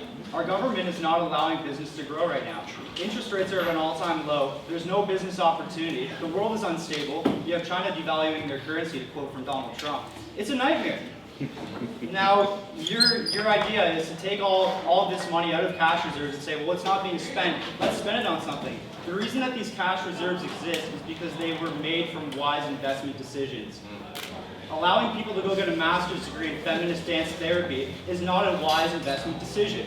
What school offers it? You tell me. I'm sure if education is free, they'll create one. They get money from it. The thing is, when you allow free education to happen, the government is basically saying, look, what's the bill? We'll foot it. We're covering whatever the expenses for education. Universities are, maybe the student won't pay for the tuition, but the price will continue to rise as long as the government gets involved in paying for tuition. Tuition prices will inflate higher than price levels.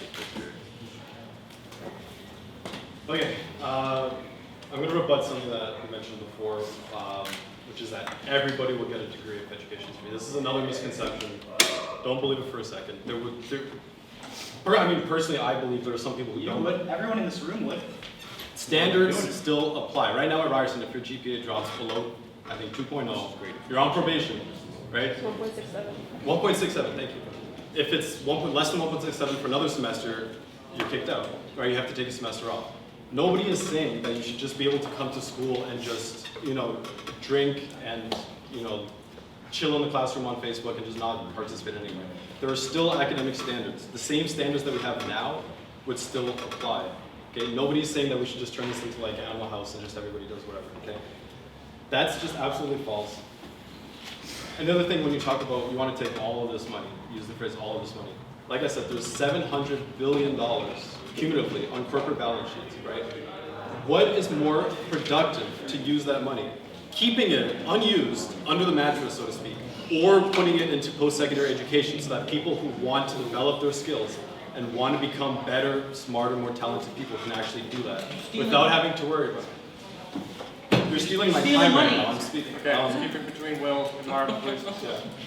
So it's actually not stealing. If we're going to get philosophical and not economic.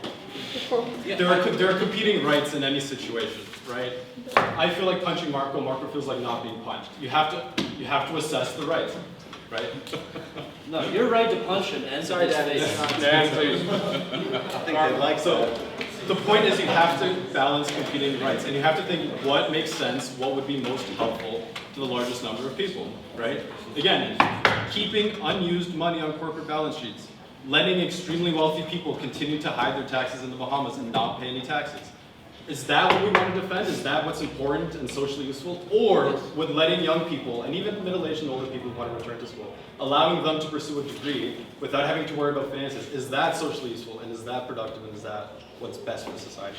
So you have to choose between those two. Well, you talk about the GPA lowest standard going from 2 to 1.67. What happens when you get an even larger applicant pool? Once you incentivize people to go to school, it's free. People who couldn't afford it now go. Well, now you have a larger population of people applying to schools. What are they going to look at? You have two options. Either you increase class sizes. Are we going to have lectures at the convention center? Like, try asking your professor a question. Or, if you don't want large classes, you have to start putting in restrictions. Who are we going to let into the universities? Those standards are going to raise. And it only discriminates against people from low-income families who statistically have lower GPAs coming out of high school. Your argument comes full circle. It makes no sense. You're like a snake eating its tail. You don't want to discriminate against low-income people, yet your policy does it. You have all this money sitting around not being spent, but you want to waste it so we'll have less money to be sitting around. Like, it makes no sense. Would you like to rebut? Yeah, I think what you just said makes no sense. Okay, so let's get this straight. The fight for free education is not just about reducing tuition fees. As Ryan mentioned, it's also about reducing ancillary fees, textbook fees, etc. There are a lot of countries around the world where you actually get the grants that you don't even have to work during school, so you can focus 100% on your studies and really meet your potential. That's a separate issue. The issue of education is about funding, and people who actually care about education and want to make sure that everybody can access it also care about, for example, the technology we have available. The state of our facilities. Like, I've had classes in Kerr Hall where the heating doesn't work and you have to keep your hat and jacket on during a class. It's ridiculous, right? We run out of laptops in the library. Like, these kinds of problems would not be happening if the government actually made post-secondary education a priority. So the main thing we're discussing right now is actually reducing the financial barriers. But when you put more funding into education, you can hire more professors so that class sizes go down. You can start new universities. When's the last time a new university popped up? Or a new college? Right? We've had the same institutions forever because funding is going down and the government is not putting money into the system. So when the government actually does, hopefully like tomorrow or soon, actually does commit to fully funding post-secondary education, we get the benefit of everybody being able to access it, and we get the benefits of there actually just being more money to be put towards the quality, like the factors that go into the quality of the education. Right now, under the current policy, both are going down. So tuition fees are going up, which prices people out, and we get bigger class sizes, and we get older technology, less resources available to us. It's not a good system, and if you actually care about post-secondary education, you should be fighting for both, and that all comes under the umbrella of wanting more funding for education. And I agree with you on a lot of those points. Look, we all want classrooms with heating. We're a first world country. We expect these things. Not in Kerr Hall. True. I want to go back to something you said about your law professor in the 1970s, where the government was paying, what, 80% of their tuition. Now, if that was such an effective policy, why didn't they continue it since the 1970s? Why did they flip it the other way? In fact, if it was so effective, why wouldn't they pay 100%? You know, you have countries like Sweden paying for 100% of tuition, and you have this problem with America. America's the highest tuition, right? Higher than Canada. 50% of Americans graduate with debt, and 80% of Swedes graduate with debt. Your system is proven time after time to not be effective. You go to Sweden, are there jobs? No, people get their degrees there, and they export their labor. They export their jobs. Lower. Sorry, Sweden. What do they produce? What do they make? What do they make in Sweden is riding the wave of past capitalist success. You have companies like IKEA, Saab crashed. You know, they're just riding this wave. These Nordic countries are gonna fail. Your model is proven to not work. Okay, well, that's not true. It is true, actually. If you read the National Post, it's true. Other sources. Zero hedge. So if we can come back to the issue of innovation and entrepreneurship and the sort of culture that we want to foster on university, okay? I just want to reiterate this point that finances are such a stress on students that they can't engage in extracurricular activities. Whether it's a student group that does something you're passionate about, like, we have a philosophy club, we have like an anime club, we have a public speaking club, we have all these different things. If you have to go work 25 hours a week so that you can start paying down your debt, so that you don't have to make interest payments, right? You can't do any of these other things, right? We have digital media zones that host events, really informative stuff. I've been to a couple. They're great, but again, if you have to go work, okay, you don't have time for that. Yeah. So how is it fair that some people are obligated to spend anywhere from 10 to 25 hours a week working to pay the degree, and other people, because of just arbitrary circumstance, And they'll be far better off for it. Sorry? They'll be far better off for it because they worked hard and they proved Sorry, it but to we're not themselves. letting, this is. Oh, I need to ask me a direct question, but. Again, you're addressing what was. Right. So, in a system where there are no financial barriers, where you don't have to pay any tuition, right? There's not as much sort of, such like a necessity for you to go out and work long hours so that you can start paying down your debt. Okay, there was a study done that 25% of Ontario undergraduate students have had mental health concerns related to debt. Okay, that's pretty insensitive. No, it's a serious issue. When you're graduating at 22 and you have the number of years that you've been alive, that's how many thousands of dollars of debt you're in. That is a terrible situation, and it gets to people, right? There's been a big issue around mental health on campus. Why do you think that is? Why do you think? Because the cost is such that people have to go into massive amounts of debt. You're looking at 15 years of interest payments for the crime of wanting to improve yourself and take classes, right? Well, we're going to allow Will a 30-second rebuttal, and then we open up the floor to the debate. Once again, I agree with you. These are all problems everyone in this room agrees with. Tuition is too high. Students are stressed out. No one wants to have a mental breakdown from debt. I personally work 20 hours a week. I've been there. I'm still on the dean's list. I'm still a varsity athlete.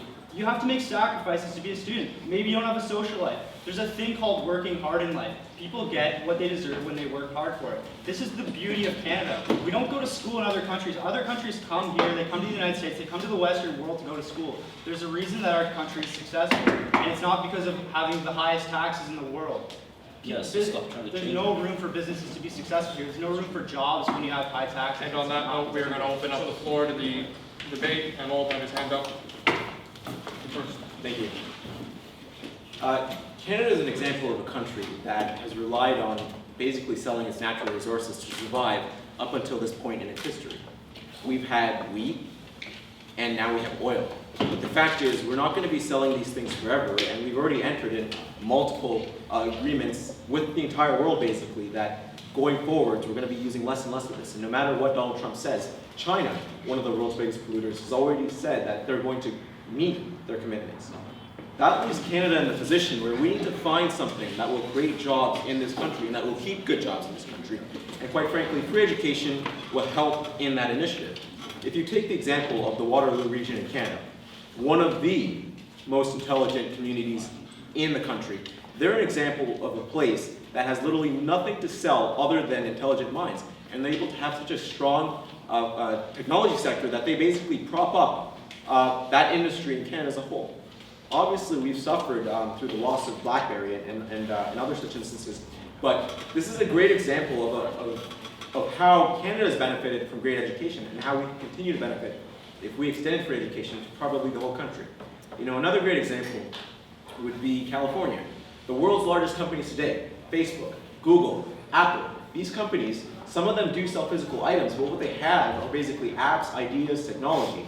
This is literally money. This literally creates jobs. But in order to unlock that potential in Canada, what we need is an educated population.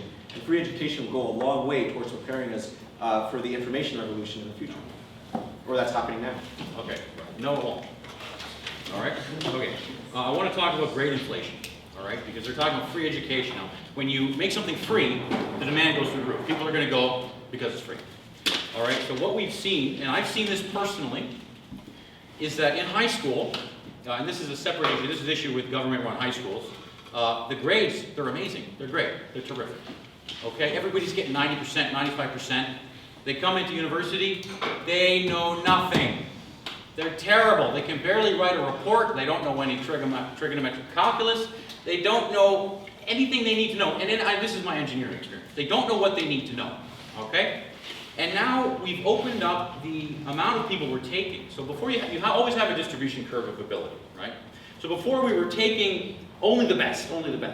And now we've expanded that. Now we're taking like the best, and then some of the almost the best, and then the okay, and then the not so good. Okay? And then that even extends into the college level now, because now the people that were no good even to get into college, all the people that were going to college, now they're going to university, all the people that weren't even going to college, now they're going to college. All right? So now you've got all these extra people that aren't as able as the sort of better ones that were before. So now because you have a whole class full of people that just aren't as able, you have to lower the quality. You have to slow it down. You've got to teach at a much slower level, and then the ones that were going before and they were learning a lot more, now they're learning less because you have to teach to the whole class. You can't just teach to the 20 smart guys in the front row. You've got to teach also to the 60 not as smart guys in the back row. So the professors, they cannot move the lesson plans ahead as hard as they want to because the class can't keep up, because you've increased the number of people, and invariably you've diluted the quality because it was always the best and now it's the best and the not so good. All right, so that's why the quality does not go up when you pay for education for free and everybody wants to go to take. Mark? That's not accurate. I've seen it. Okay. So the fact of the matter is that, like I said before, I've never met anybody, and I've met a lot of like student activists and all the organizations you would hate, like NDP, CFS, all that stuff. Nobody says that there should be no admission standards, that there should be no requirements whatsoever, that you can come to school and not hand in a single sentence in your entire 4 years and still get a degree. Nobody's saying that. No, the same standards we have today. But you're strawmanning my argument. You're strawmanning my argument. The same standards we have today would apply. They don't. The same standards we have to actually stay in school, where you have to keep your GPA above a certain. Does the GPA look towards the curriculum? Please let him finish his argument. I'm helping his argument. I'm guiding. So the fact of the matter is that we're not necessarily taking the best today, we're taking the richest. I've seen so many people who are in class and they don't put in, they listen for maybe 5 minutes and then they online shop. And I have nothing against, you know, people who come from higher income families, I have nothing against that. But the fact is, there are a lot of people whose parents pay their way and they don't give half a crap about what's being taught. Okay. Then I know people who are so passionate about the actual, you know, process of educating yourself, but, you know, they have to go work minimum wage 10 hours a week, and then they have to, you know, they get calls from OSAP, and, you know, they can't. It's just anxiety causing, it's stressful to be so indebted, and to have to make these tuition payments, and to have to, you know, stay on top of OSAP. These are just challenges and barriers that interfere with people's ability to succeed. So if you care about student success, which I'm assuming you're gonna say you do, wouldn't you want to reduce the amount of anxiety people face, the amount of barriers and challenges that people have to actually succeed in? Right now, we do not have a meritocratic system. Like I said before, we have people whose way is paid for them completely, and they don't have any kind of internal motivation to succeed. Then there are other people whose parents can't send them to school. Sorry? Well, they get free education from their parents, so it's free for them. And they don't care. They're not studying. Right. Under that same logic, who wouldn't be free in online So now, shopping? if all the education is free, then nobody cares. Then everybody's online If the shopping. education is free, Like it is for the people whose parents pay for then it. the barriers that hold people back from succeeding to their best abilities are eliminated. Or Right. they'll sit The in class and untold number online of shop. students, like the untold number of students, Like you just said. who graduate with, the average is $28,000, okay, for a four-year degree. Some people have zero, some people have $40,000, $50,000, okay? $28,000 of debt when you're 22 years old, which is usually when people graduate, is an insane situation and it Okay, holds yeah, we you know it's back. insane. I agree with you that it is insane. Right. Your time is up. So Okay? you agree that we shouldn't charge tuition fees? No, not at all. I agree that it's too expensive. Okay. Okay? And we've already had this argument. We So don't why want make it it to be expensive. Why not make it free? Because if you make it free, like the rich kid who's sitting in class online shopping, they won't give a damn. Pardon my French. They won't care. Okay, you said it yourself. Now you say it's not true. You said yourself, there's these rich guys and they're sitting in class and they don't care. And let's not even, like maybe the professor isn't very interesting also. Maybe he's not lecturing very well, so the guy's boring, right? Maybe that's the case. But anyways, I digress. Okay, you said it yourself. They're sitting in there, they didn't earn it, they didn't pay for it, and they don't care. And now you're saying, let's just give it free to everybody. That doesn't make any sense. How do you address that? That's a complete logical inconsistency. You're defeated. So before we end up continuing, we have gotten off the rails from the topic of economic recovery, and in that sense, I'm going to ask a further question to facilitate that discussion. Now, if you look at an investment savings model for macroeconomics, you can clearly tell that an increase in government expenditure, in this case upon free education, while yes, that will increase output temporarily, it is not to the effect that it could have done due to an increase in interest rates that are driving down investment expenditure and reducing the value of the trade balance. Do you not think that a program of free education that causes the government to have to expend more money will reduce economic investment and an economic innovation by driving down the necessary investment expenditures and reducing the amount of profitable projects?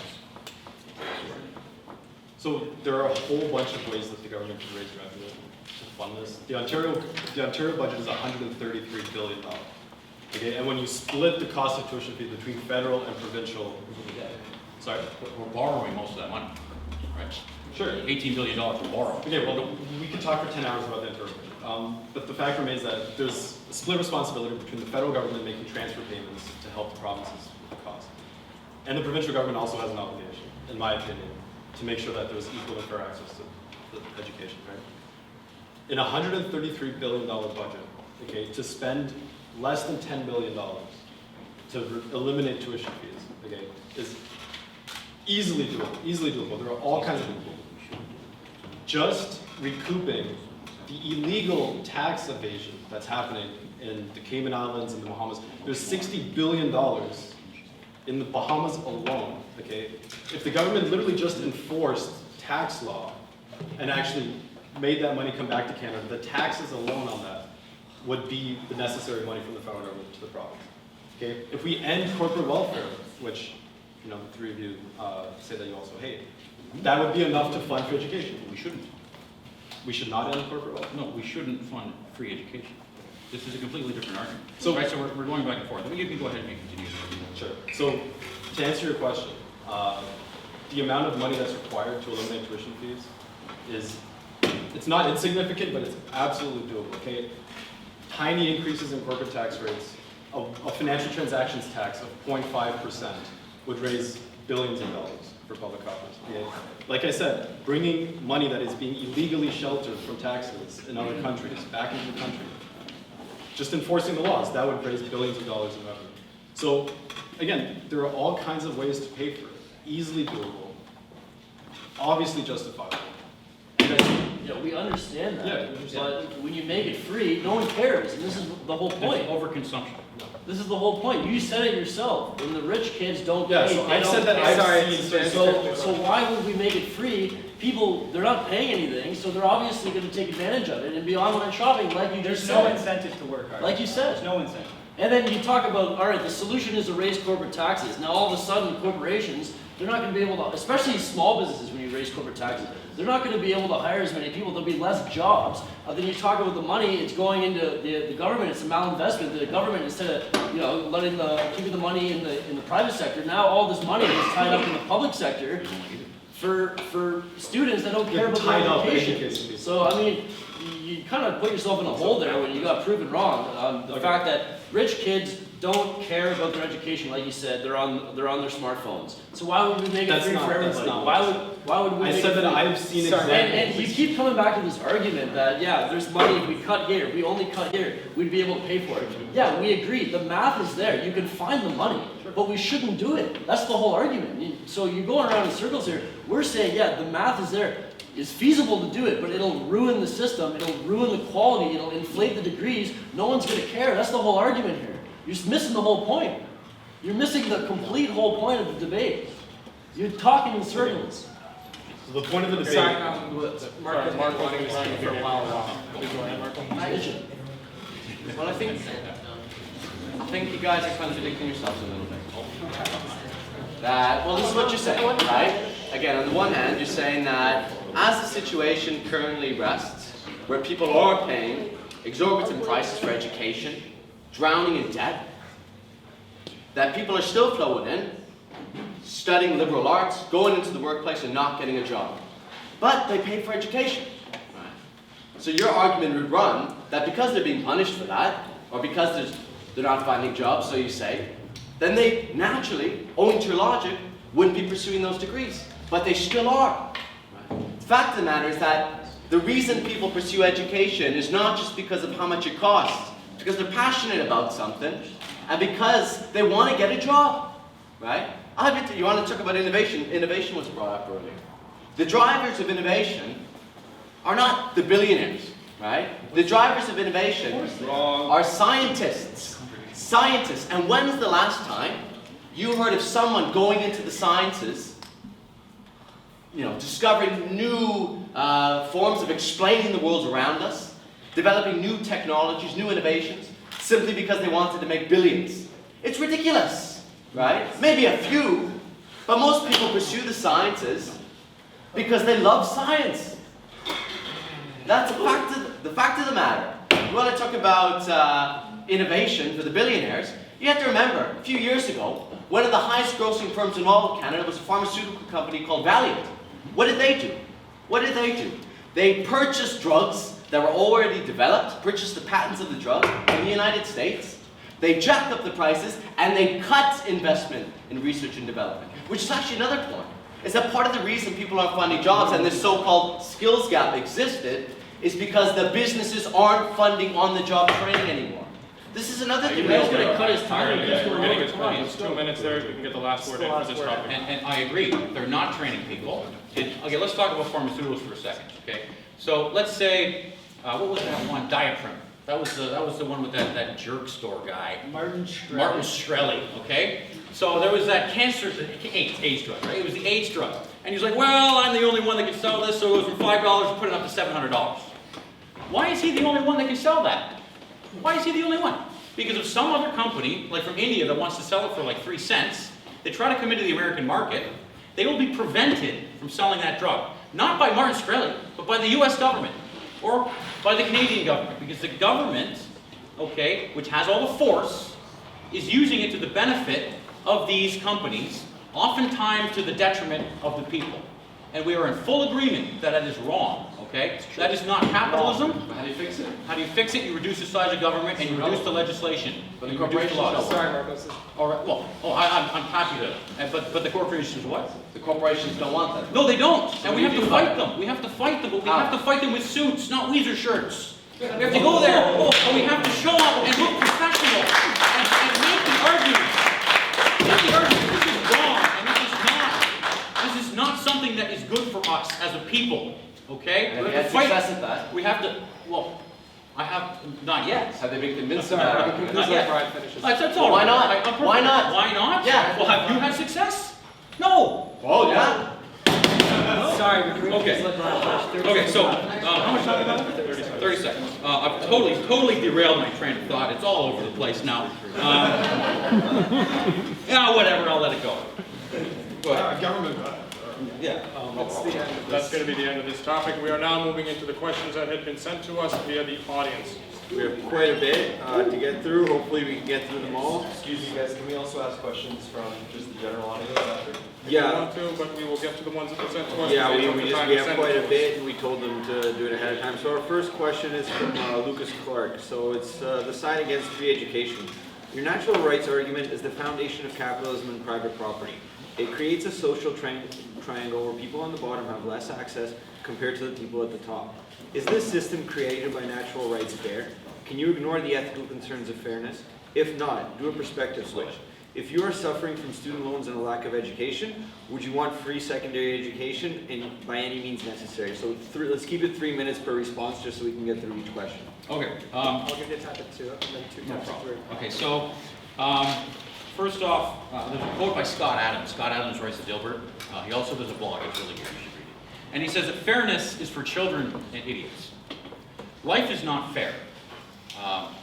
And so, yeah, your natural rights, they do create a hierarchy of people who are more successful and less successful. But it's not just from their innate intelligence or physical prowess. You also have to work hard, all right? The smartest people are not necessarily the most wealthy and successful because they don't work as hard, all right? So yes, but we need that hierarchy, we need that competition. That's what makes us great, is competing with each other, is fighting tooth and nail to get to the top of this hierarchy, we call it, right? You guys like to use the term hierarchy. I don't really like it, but I use it anyway. Right, so we need that competition. And when you look at capitalism and the free market and the system that evolves out of natural rights, what you see is a biomimicry of nature. What you see is, you see the survival of the fittest, so to say. But it's not the survival of the fittest in a violent way, right? Nature's survival of the fittest is whoever can procreate faster and kill everybody else, right? That's natural survival of the fittest. But in capitalism and free market, survival of the fittest is a survival of somebody who can create the most value for other people, who can have the most positive effect on other people. And we see this every day. You look at Apple. Look at the profits that Apple have made. Those filthy billionaires at Apple. Oh! How many of you have an iPhone in your pocket? How many are using an Apple product, okay? Look at how much Apple has served you as a customer. Every day it helps your life better, makes your life better, okay? And because of that, we can measure the degree of success and the amount of value that corporations generate by the amount of profit they have and the amount of money on their balance sheet. Okay? It's a measure of success and the amount of value that they generate. So when they want to raid these corporate bank accounts, what they're saying is, yeah, we know you created all this value, but screw you, we're going to take it from you. What does that mean in the future? It means that people are going to be much less incentivized to put their neck on the line, to risk everything that they have to provide value for other people, because maybe in the future, the government's going to come and it's just going to take it away right from out of it. Sorry, we do have a list of questions provided. We are going to. That was it. Oh, yeah, go ahead. How were you going to answer the third point? Yeah, that's right. 3 points, I'm thinking on the fly. So I agree, it does create a hierarchy, and you agree the bottom has the most people, right? Yeah. These are the people that we're arguing for free education because we are suffering from OSAP. We're suffering from the unequal playing ground, right? So how do we, do a perspective switch. If you are a first-year student, you're $10,000 in debt of student loans. Wouldn't you want free education? Wouldn't you want to say, hey, you know what, I have the intellectual just like the rich people. So why don't we all get free education? So now we compete. Yes. Right? Now we're in an institution where we are able to compete. So our argument is still, we need to reduce tuition costs, but we need to do it by increasing the efficiency of the bureaucracy. Because the bureaucracy, any bureaucracy, whether it's in a corporation, a company, or an institution like a school or a government, will always expand to fit the size of its budget. And if you increase the budget year over year, with an increased availability of credit and student loans, the budgets will increase every year, the bureaucracy will increase, they'll hire more and more people, they'll hire more of their friends, they'll just make up new positions out of nowhere. Okay? You look through the rosters at these schools, how many people really need to be there? How many people are not teaching? Right? Sorry, don't talk about the audience. Okay, so yeah. But you need that competition. And the way that we help people on the bottom of the pyramid, just in a general sense, is through helping them ourselves, We don't say to the government, yeah, I want you to steal from all these rich guys over here, and I want you to help all these poor people over here, because that's going to make me feel really good. I'm going to feel really charitable by putting an X beside somebody's name who says they're going to steal from someone to give to another person. Do it yourself. Be charitable on your own. Thank you. With that, we'll move on to the next question. Okay, the next question is Will be addressed to Martin. Yeah, so it's going to be addressed to Martin. It's from Jack. How do we stop people from abusing the 4 years of all expenses paid? Example, in Denmark, people register for school in the easiest programs and barely attend because they are given living expenses just for being enrolled. And you remind you have 3 minutes. Yeah. I'll give you a tap at 2 and 2 at 3. Sure. So this ties back to the point that you kind of caricatured before, where I mentioned that I've seen some people who have their school paid for them and they don't take it that seriously. The vast majority of students are at school because they actually understand the value of being in school. They actually like learning. Not every prof is great, not every course is fun, but overall, I think just as students sitting in this room, overall school is great, right? Like you learn interesting things, you have interesting conversations, you feel better about yourself after you just learn new stuff and you can integrate knowledge and all this like wonderful intellectual stuff, right? The fact that a couple people are gonna end up abusing the system is a much more desirable outcome than a whole lot of people being shut out from the system entirely and a whole lot of people having literally mental health issues over how are they going to pay for it, how long are they. Every time you get a letter from OSAP and it tells you, hey, for the next 14 years, you're going to be paying this back with interest. And hey, if you thought $7,000 a year was expensive with interest, it's more like $10,000 or $11,000 or $12,000. The fact is that education is probably the best opportunity you're going to have in your life. It sets you up for life, right? And to be able to actually create a system where people can do extracurriculars, where people can actually pursue degrees that they want, where people can actually not just worry and stress out so much about their debt. And even after graduation, if you graduate without debt, like I was saying before, you're going to be way more inclined to take risks, way more inclined to do things that you actually want to do and in that way contribute to society than if you just have to get the first job you can because the interest payments are racking up, right? It's such a backward system economically. Yeah.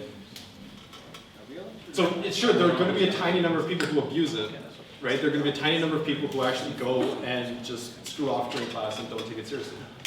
But that's going to be a tiny exception to the rule, and that is still a much more desirable outcome than what we have now. Okay, with that, we will be moving on to the next question, and this one is addressed to Dan. So the argument was posed earlier that the assertion of positive rights, we're going back to the rights issue, education in this case infringes on the negative or natural rights of peoples. What about the assertion of other civil and political positive rights? The problem with positive rights is often defining how to allocate resources to enforce them. What part, if any, does government play in inserting positive rights? Well, we need to understand that when you have positive rights, you're violating the natural rights of other people, and this is the core of it. You have a right to your life, your liberty, and you have a right to the pursuit of happiness. You don't have a right to succeed. You have a right to go out in the world and do your best, and this is what I think is the common misconception. You don't have a right to just be granted things by a magical wand. The state's going to take care of it. The state will pay for it. This is not how it works. And we've seen throughout history that it doesn't work like that. It breaks down every single time. We need to limit, and another point here is with socialism, we need to think about the... Excuse me, could I just clarify the question? I actually posed to, I think your name's Brian. Oh, okay. Yeah. Let me just finish this point. He's doing pretty good. He'll take it. Oh, he's not talking So think about, think about everybody in a socialist economy, and they're at a level 1. But in a capitalist economy, you have greater inequality. There's all sorts of inequality. But maybe the person is at a 2, and then someone else at a 10. So yeah, there's people here. But you're more worried about the inequality than if it goes up and up and up. You see what I'm saying? Like, you'd rather have everybody at the bottom as long as everybody was equal. No, that's not different. Hey, please don't. Just answering audience questions. But he's not even answering the question. I don't let him just talk. It's not good to attack people when they can't defend themselves. So, what was your question? Let's repose the question. Sir, if you want to... And I love the fact that we're talking about positive versus natural rights. This is fantastic. That's really what I wanted to bring up. You made the argument earlier that free education being a positive right, I guess, is immoral in the fact that it would infringe on negative rights. Obviously, there's other positive rights such as the right to vote, the right to... Well, why is the voting... Okay, so how would... Because voting is the right from something. You need government to somehow impose like some sort of electoral system to vote. Okay, but voting Do you agree is with a that? structure with, okay, so yeah, it is a structure within government that allows you to express yourself, right? Which is your freedom of speech. So I would argue that voting, and that function of the state does enhance your natural rights, all right? And this is like, if this was cut and dry, it would be settled, right? But it's not. So what the argument is that it is immoral to infringe on people's or negative rights with positive rights. And we want less immorality, right? But we always have to compromise. We're not going to be able to get to the point where there is no immorality in society. So my argument, and the argument that people that share this philosophy have, is that we need to reduce the amount of immorality, the amount of theft, the amount of coercion that the state does to the lowest possible level we can. Okay, so to go back and to finish my question before you cut me off, you said it yourself, right? Well, we're having a discussion. Okay, sorry, just let me finish my Sorry, question. just to get this sorted, can you just ask your entire question and then you'll answer? Yeah, of course. What part do government play, what parts, if any, do government play in enforcing positive rights? In enforcing positive rights, well, right now they play a hell of a lot of a role. But I think that we should reduce the number of positive rights we have down to as limited a number as we can and maximize the negative rights that we have. Because the negative, and by doing, we do that by providing security, and like Bastet said, the government should be enforcing the negative rights of people. So doing things for people that they can do for themselves, right? So they have the right to self-defense. So the government should have the right to defend the people on behalf of the people. But not the right to steal, because I don't have the right to steal from you, you don't have the right to steal from me. So the government shouldn't have the right to steal from one group in order to give it to another. Okay, and the positive right argument is an ends justify the means argument, which is moral relativism. It's not a moral argument, and so that's the difference. It's morality versus immorality. Which way do you want to spin it, or which side do you want to sit? And specifically, the government enforces positive rights by enforcing contracts. That's pretty much the answer to the question. Because This is their third answer He was to the the original question. speaker. He was the original speaker for the question. There's still 30 seconds left. like CAA, if I enter a contractual agreement, consensual with CAA, I now have a positive right to their services, okay? But you have a negative right to go out and get those services as well. So the government needs to enforce the contracts. That's the direct answer to your question. Contract enforcement is a fundamental foundation of any proper society. Thank you. With that, And we'll on move that on note, to we the next are going to question. move to the next question, which is addressed to Marco from a member of the audience who wishes to remain anonymous. Now, by what process does the Fight Back member propose to liberate the money in the vaults of the bank? And this is a two-part question. Seeing as one of Fight Back's slogans is the only solution is revolution, is he advocating a literal revolution?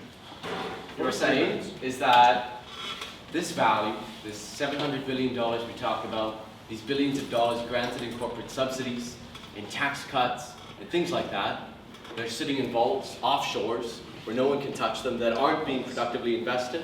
That money is created by average working people. Actually, we can find that verification from an unlikely source. Adam Smith and David Ricardo. It's called the labor theory of value, which says that in the final analysis, all value is derived from labor. And that capitalism, and again, this is not Marx, this is not Lenin, this is David Ricardo, one of your idols, I would imagine, right? Certainly played an incredibly important role in the history of economics. Said that capitalism is based off giving a certain portion of that to the workers, and a certain value being withheld from the worker that created it, so that profits can exist. Right? That is theft. No. Capitalism is based on the theft, refusing to pay the full value that the working class creates, stealing that from the workers, right? And giving it to the billionaire class. Right? You want to know how capitalism was built in Canada? How capitalism was built in the United States? In Canada, it was built on the theft of the lands from the indigenous people living here. In the United States, it was based on King Cotton. Cotton fueled the Industrial Revolution. It was on free labor. It was on slavery that capitalism was able to be born in the United States. And the robbing of lands from indigenous people in Canada. And incredible protectionism, right? That the corporations, again, this comes back to your question. The corporations can't be involved with the state. The corporations need the state and control the state. Cut them at the feet. We want to eliminate the lobby. But they don't want to. So to for interject government here. that does one. I'm going to interject here for 1 minute. Again, if I would like to remind the debaters, this format is of a Canadian federal leaders debate. At the conclusion of each debate, the members who are asked the questions are only supposed to be answering those questions. They are not to be debated, just answer no matter how much you disagree with them. So Please continue, you have a minute. So that money made, these products made, these innovations made are created by average working people in the whole. They're not created by the likes of Donald Trump, who make billions of dollars putting their names on buildings. That's nothing productive added to society. The money made in his industries are made by average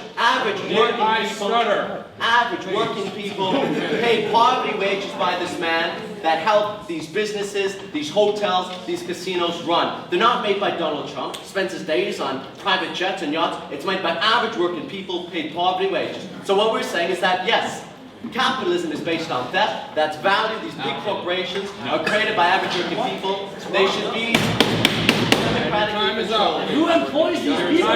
Who employs them? You don't understand? Come on. You're a communist.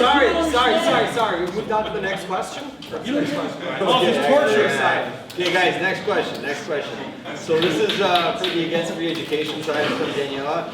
So the question is, do you think that only people who have access to money should have education and a good job?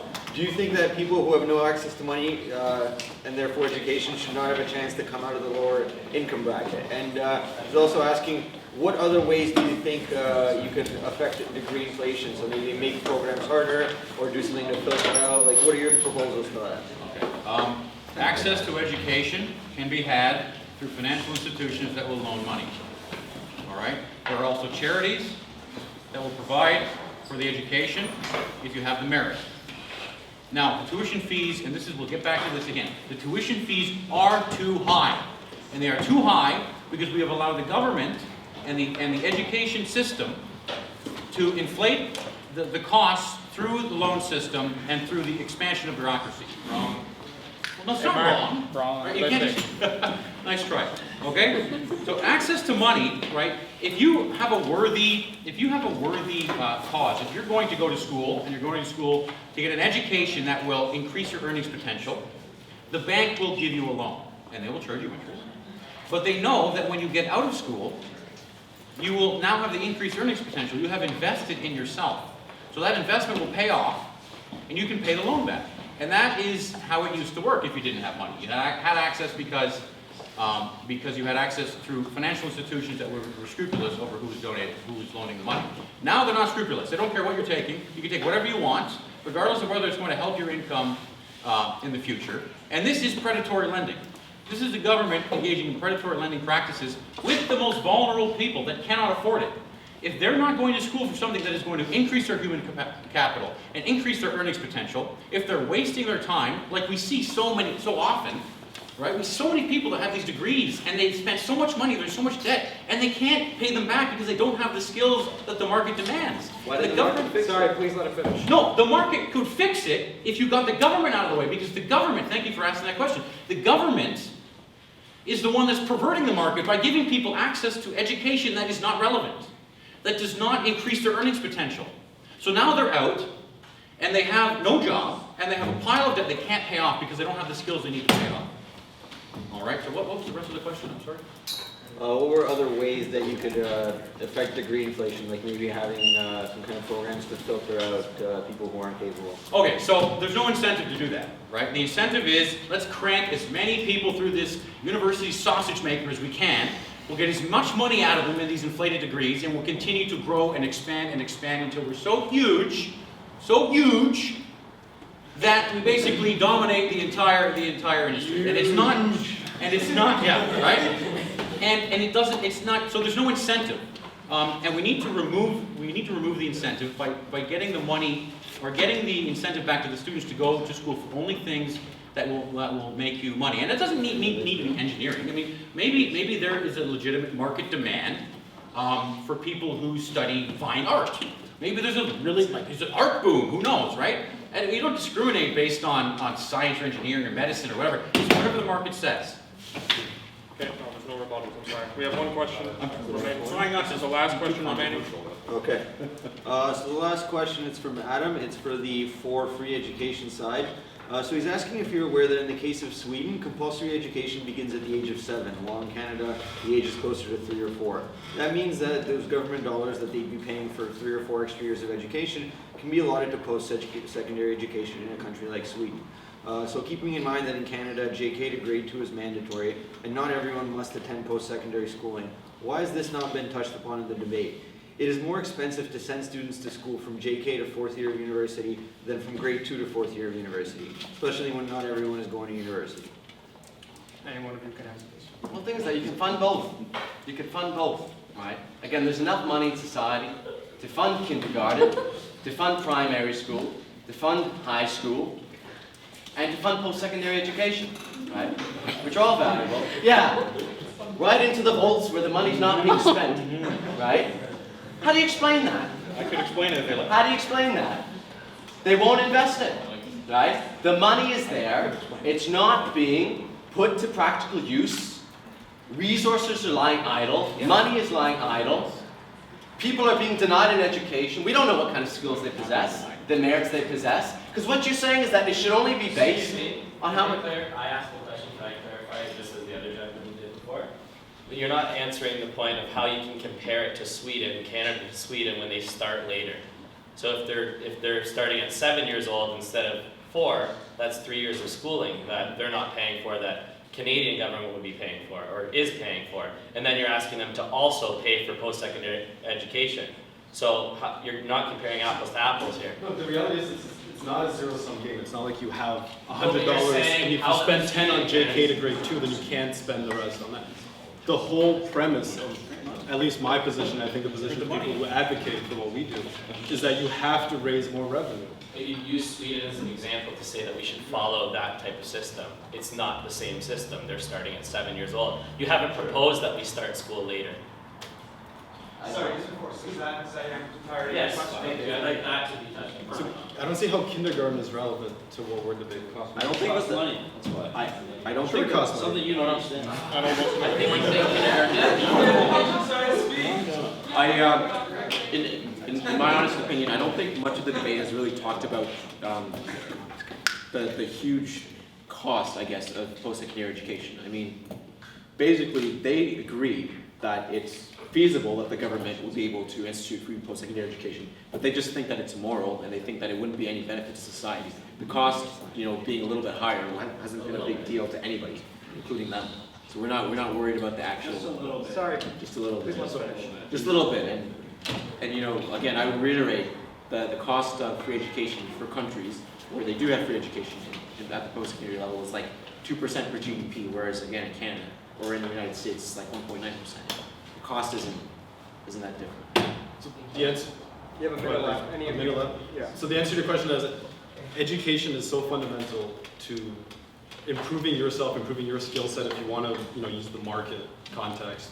You want to add value to yourself as an employee or whatever. But it's also just good, and I really reject the premise that studying arts or studying feminist dance, if that is a real course, it actually sounds like a nice course. Sorry, please let him finish. It's kind of derogatory to say that only people who study things with proven income potential in the current market conditions is valuable. There are all kinds of degrees that are valuable that you might laugh at. Gender studies is not a ridiculous course. Gender studies is an important course, and people who take gender studies, it's outrageous for you to say that it's not valuable. Anyways, to get back to this gentleman, whether you're in junior kindergarten, whether you're in elementary school, high school, post-secondary, if you're 60 years old and you want to take a night school class because you're curious about something, education should be publicly funded and available to everybody. All right, and with that, we move on to the next question, which is addressed to the against free education side. Mike? Okay, so the RSU was recently represented as an observer at the General Assembly of the Western University of the Ontario Undergraduate Students Alliance. The organization has faced immense inner discourse over and conflicting positions among membership over merit-based scholarships versus need-based scholarships. If tuition is not free, is the government's current plan to assist low-income families fair to the taxpayer? If not, what should the government do to support those who come from circumstances of poverty to promote equal access? I always have an answer for everything. Okay, so we 100%, if we want to maintain equality in our higher institutions of learning, we need it to be a meritocracy. We cannot be admitting people, regardless of the color of their skin, or their background, or where they've come from, or their life experiences, that do not meet the bar. If they don't meet the bar, there are plenty of other opportunities for Money bar.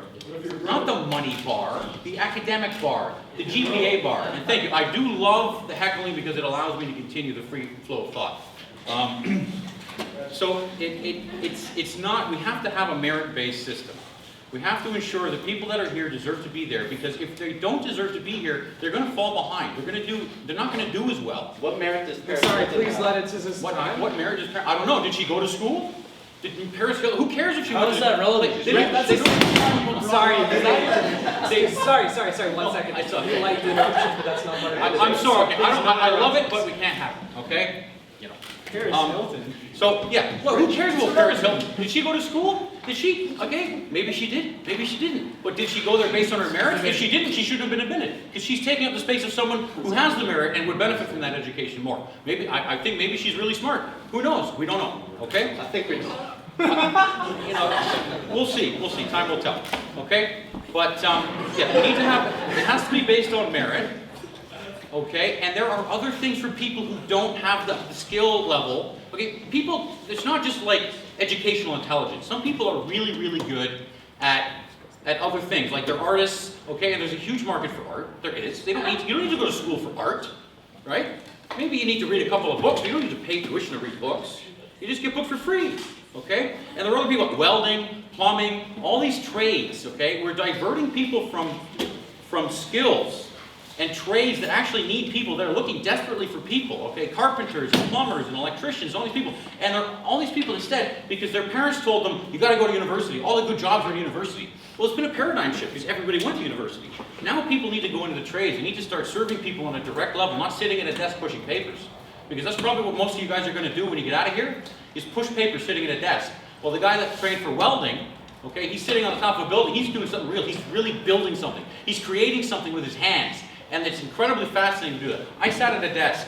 I sat at a desk for 5 years. I wanted to blow my brains out, okay? Now, luckily, the company I work for didn't pay me enough to have me stick around, so I quit, and now I'm an entrepreneur, and I teach, and I love it, all right? So, but the education system, you've got to do what you love, of course, and if you can do what you love and make money at it, it doesn't have to be through university. You can educate yourself outside of university, and like I have, you can see everything I've learned, but I've sort of lost my train of thought. Now, I forgot what the original question is, so let's move on. Okay. So we're moving into the last question of the evening. It should take us till 9 p.m. and it is just to the for free education side. Mike? Okay. Question is, so can we discuss the equity of those who have already paid tuition, who have outstanding student loans, and the fact that those who have already paid now will have to pay for everyone else through higher taxes? Good question. That's a good question. So, first I'd just like to ask Brian, when you started your company, did you have 5-figure student loans? And if you did have $30,000 in student debt, would you still have started that company in the same way? Probably not. I saved my Probably ass not. off for my whole life to make sure I didn't have student debt. I had all sorts of summer jobs. I never spent any money. If everyone was going to the movie theaters, I was spending no money, okay? I was a really cheap son of a That's the kind of life that we should be, creating with our systems. That's yeah, you got to work hard to earn Or it. if you're a student, you can't do anything because you have to save money. You got to earn it. We It's can not do free. better than that. No, as you a want a free society. lunch. It's not All right, free. now we're going to move towards the actual question. Good question. Thank you, Brad. So, you want to do one? Mike, you want to ask the question again? Yeah, so how do you feel about what's going to happen to the people that have already paid for their education, that now have student loans, and who now will be seeing increased taxes to pay for other people's free education? And on top of that, having to pay off their loans. Cancel it. So cancel the debt. Cancel the debt. It's as simple as that, right? Again, I can't reiterate. Please, no questions from the Again, audience. and I'll reiterate this one more time. My intention, right? Again, maybe I differ with people on my team. Is not paying it through higher taxes. For the last time, I agree with you actually. It shouldn't be paid by increased taxes on average working class people, right? The money sitting idle should be made the property of working people run democratically. You said you wanted to have it be run by the people. Let's have it be run by the people. The people who know how these places operate.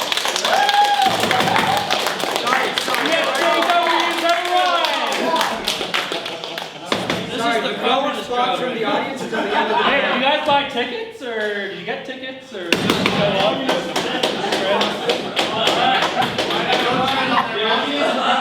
Might I remind the audience that we live in an orderly society, we have set forth rules in this debate. For the newcomers, please keep quiet. Okay? This is the last question, so please end this. Okay! They make a point. Did I stutter? Please, come on.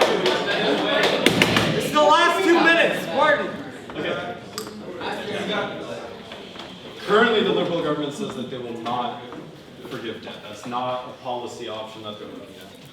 The NDP, as a result of pressure created by the student movement and student activism, has said that they'll be campaigning on stopping interest as you know, one step towards a more equitable system. Unfortunately, like, neither of those two positions is that helpful to people who have student debt.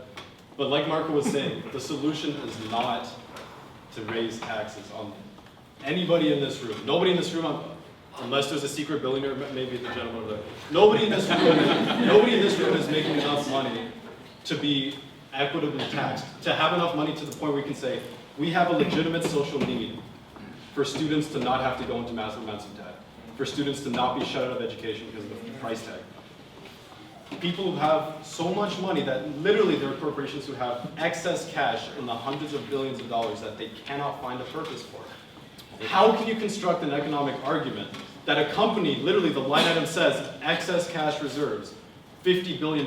How can you economically defend not putting... Pay back people. Sorry, were you the one who... Yeah, he was. Yeah, okay. So do we pay back to people who paid 20 years ago? How is that fair that if you paid before, now you're going to pay for everybody else after you already paid for your own? So you're saying that because there was injustice 20 years ago, we should keep perpetuating injustice? Now I have to pay for someone else after No, you don't have to pay for any. anything. Yeah, through my tax dollars. You have billions of dollars in the box. How do you know he So doesn't? only billionaires I didn't pay know he taxes? doesn't. Sorry, 1 second. No, but Please if the clarify rest- the question, and then I'll let him, the question What I once- mean is- one time. So do you want to pay back people, like right now I have outstanding loans. So if you start next year, do I got to pay my loans? No, cancel all existing debt. So what about people who paid before? Who already paid my Okay, now Mark, is the question clarified? Now Mark, So, obviously, in an ideal world, all student loans would be abolished as part of this process of like making education truly accessible. That's in an ideal world. I don't know if it's like that hilarious, but that's ideal. Do you support corporate bailouts? What? Or corporate subsidies? No. Well, then don't talk back between the Well, the amount of bailouts far exceeds the price of canceling student debt, so there's a solution. So take the money from the bailouts, put it to practical use, cancel student debt. It's simple. It's not And with difficult. that, we come to the end of that. Why don't we just cancel all debt and get all the money? Just give the land back. Unbelievable. Okay, with that, we have concluded. Okay, each side gets a 1-minute closing statement. You guys have a specific, you get one person from your side. You may select an individual, and then we will begin. Yeah. We'll give you 30 seconds to talk amongst yourselves.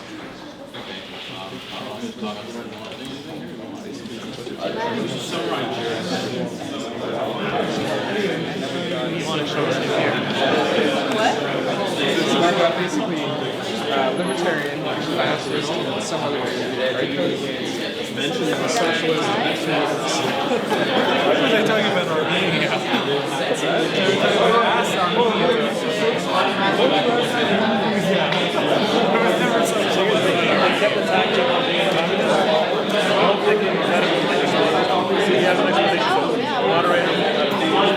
I do love the ask Armenians about socialism. You might as well say ask anyone about socialism. Yeah. The socialist caliphate, yeah.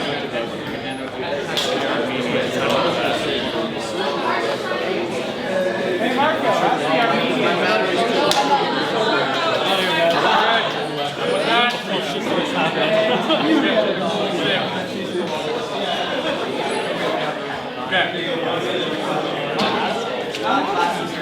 Alright, we're going to begin with the final portion of this evening, the closing statements. Okay. Communist propaganda. agenda aside, we are going to ask both sides to make a concluding point, and then afterwards our Masters of Ceremonies, Jonathan, is going to give our closing remarks. We're going to start with the against free education side. You have 1 minute. A minute, 45 seconds, one tap. Okay, right. 1 minute? Okay, that's cool. Okay, so, you know, it's fantastic that we all came together today and we had a civilized debate. It was civilized, it was fantastic, and I had a lot of fun. I just want to recap what we argued. First, we laid a foundation for natural individual rights and how positive rights, like the right to education, violates the natural rights of people to their own life, liberty, and property. Then we got into why education is so expensive, and our opponents are still fixed on this idea that let's just keep paying, But if we keep paying, it's just going to keep getting more expensive, and you're going to pay for it for the rest of your life. We have to focus on the root cause, which is the inflation of the costs, okay, and the growth of the bureaucracy. Oh, walk the dogs. Okay, no.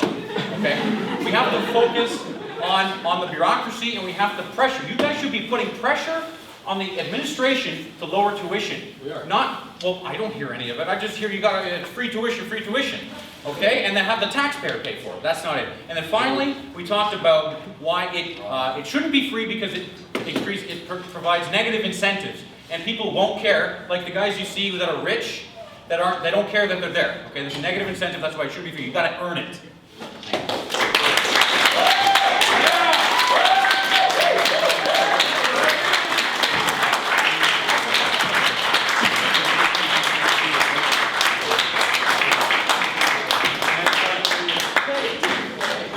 Just before an all starts, can I just remind everyone, it's a minute, 1 minute, no time. Please, no interrupting for 1 minute. First of all, we'd like to thank you for being a good audience. You guys have been very enthusiastic, and it's nice looking out at you guys and seeing that you're paying attention, and you guys are great facilitators. At the end of the day, we've been held responsible for everything about government that they don't like. They think government is immoral, but the fact is government already exists. It's already unfair, and it, quite frankly, it already taxes people and shares those taxes with corporate Canada, with wealthy businessmen, and we just think that if you take a small amount of the resources, the small amount of the ability that the government has, and puts it towards free education, that you will actually be doing something good, and something that's not terribly immoral. The fact is, you've described a number of things that would result from free education that you think are negative, that you think are bad, that would make our society worse. There are many places, many countries across the world that are capable of sustainably running free education, and we talked about a lot of them. Unfortunately, we didn't get to really mention Quebec, which is a province that is right next to us, but is able to have, tuition fees that are close to $1,000 or $3,000, despite the fact that they're also in Canada. And the last thing is, you talked about standards and how there would be lazy students all over simply because education is free. The fact is, in the system we have now, whether you have scholarships, thank you, Salman, whether you have scholarships, whether you have scholarships, whether you pay for it yourself, whether you have wealthy parents, the fact is we have standards and you need to meet those standards to get into school, and that doesn't change at all just because we make tuition free. Thank you.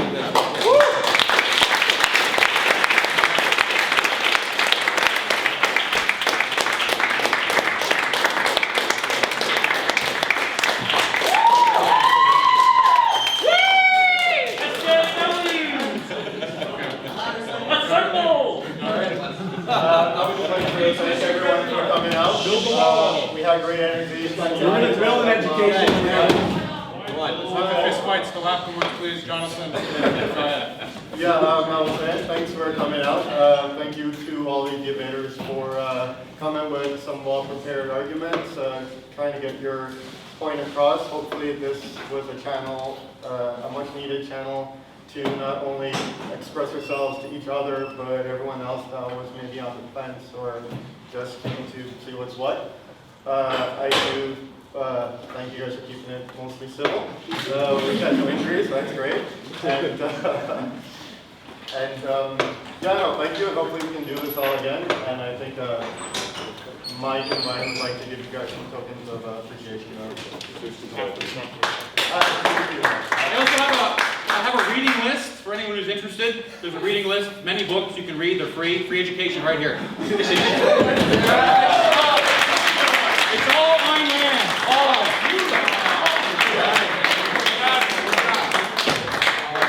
We got a reading list too. All right, you guys.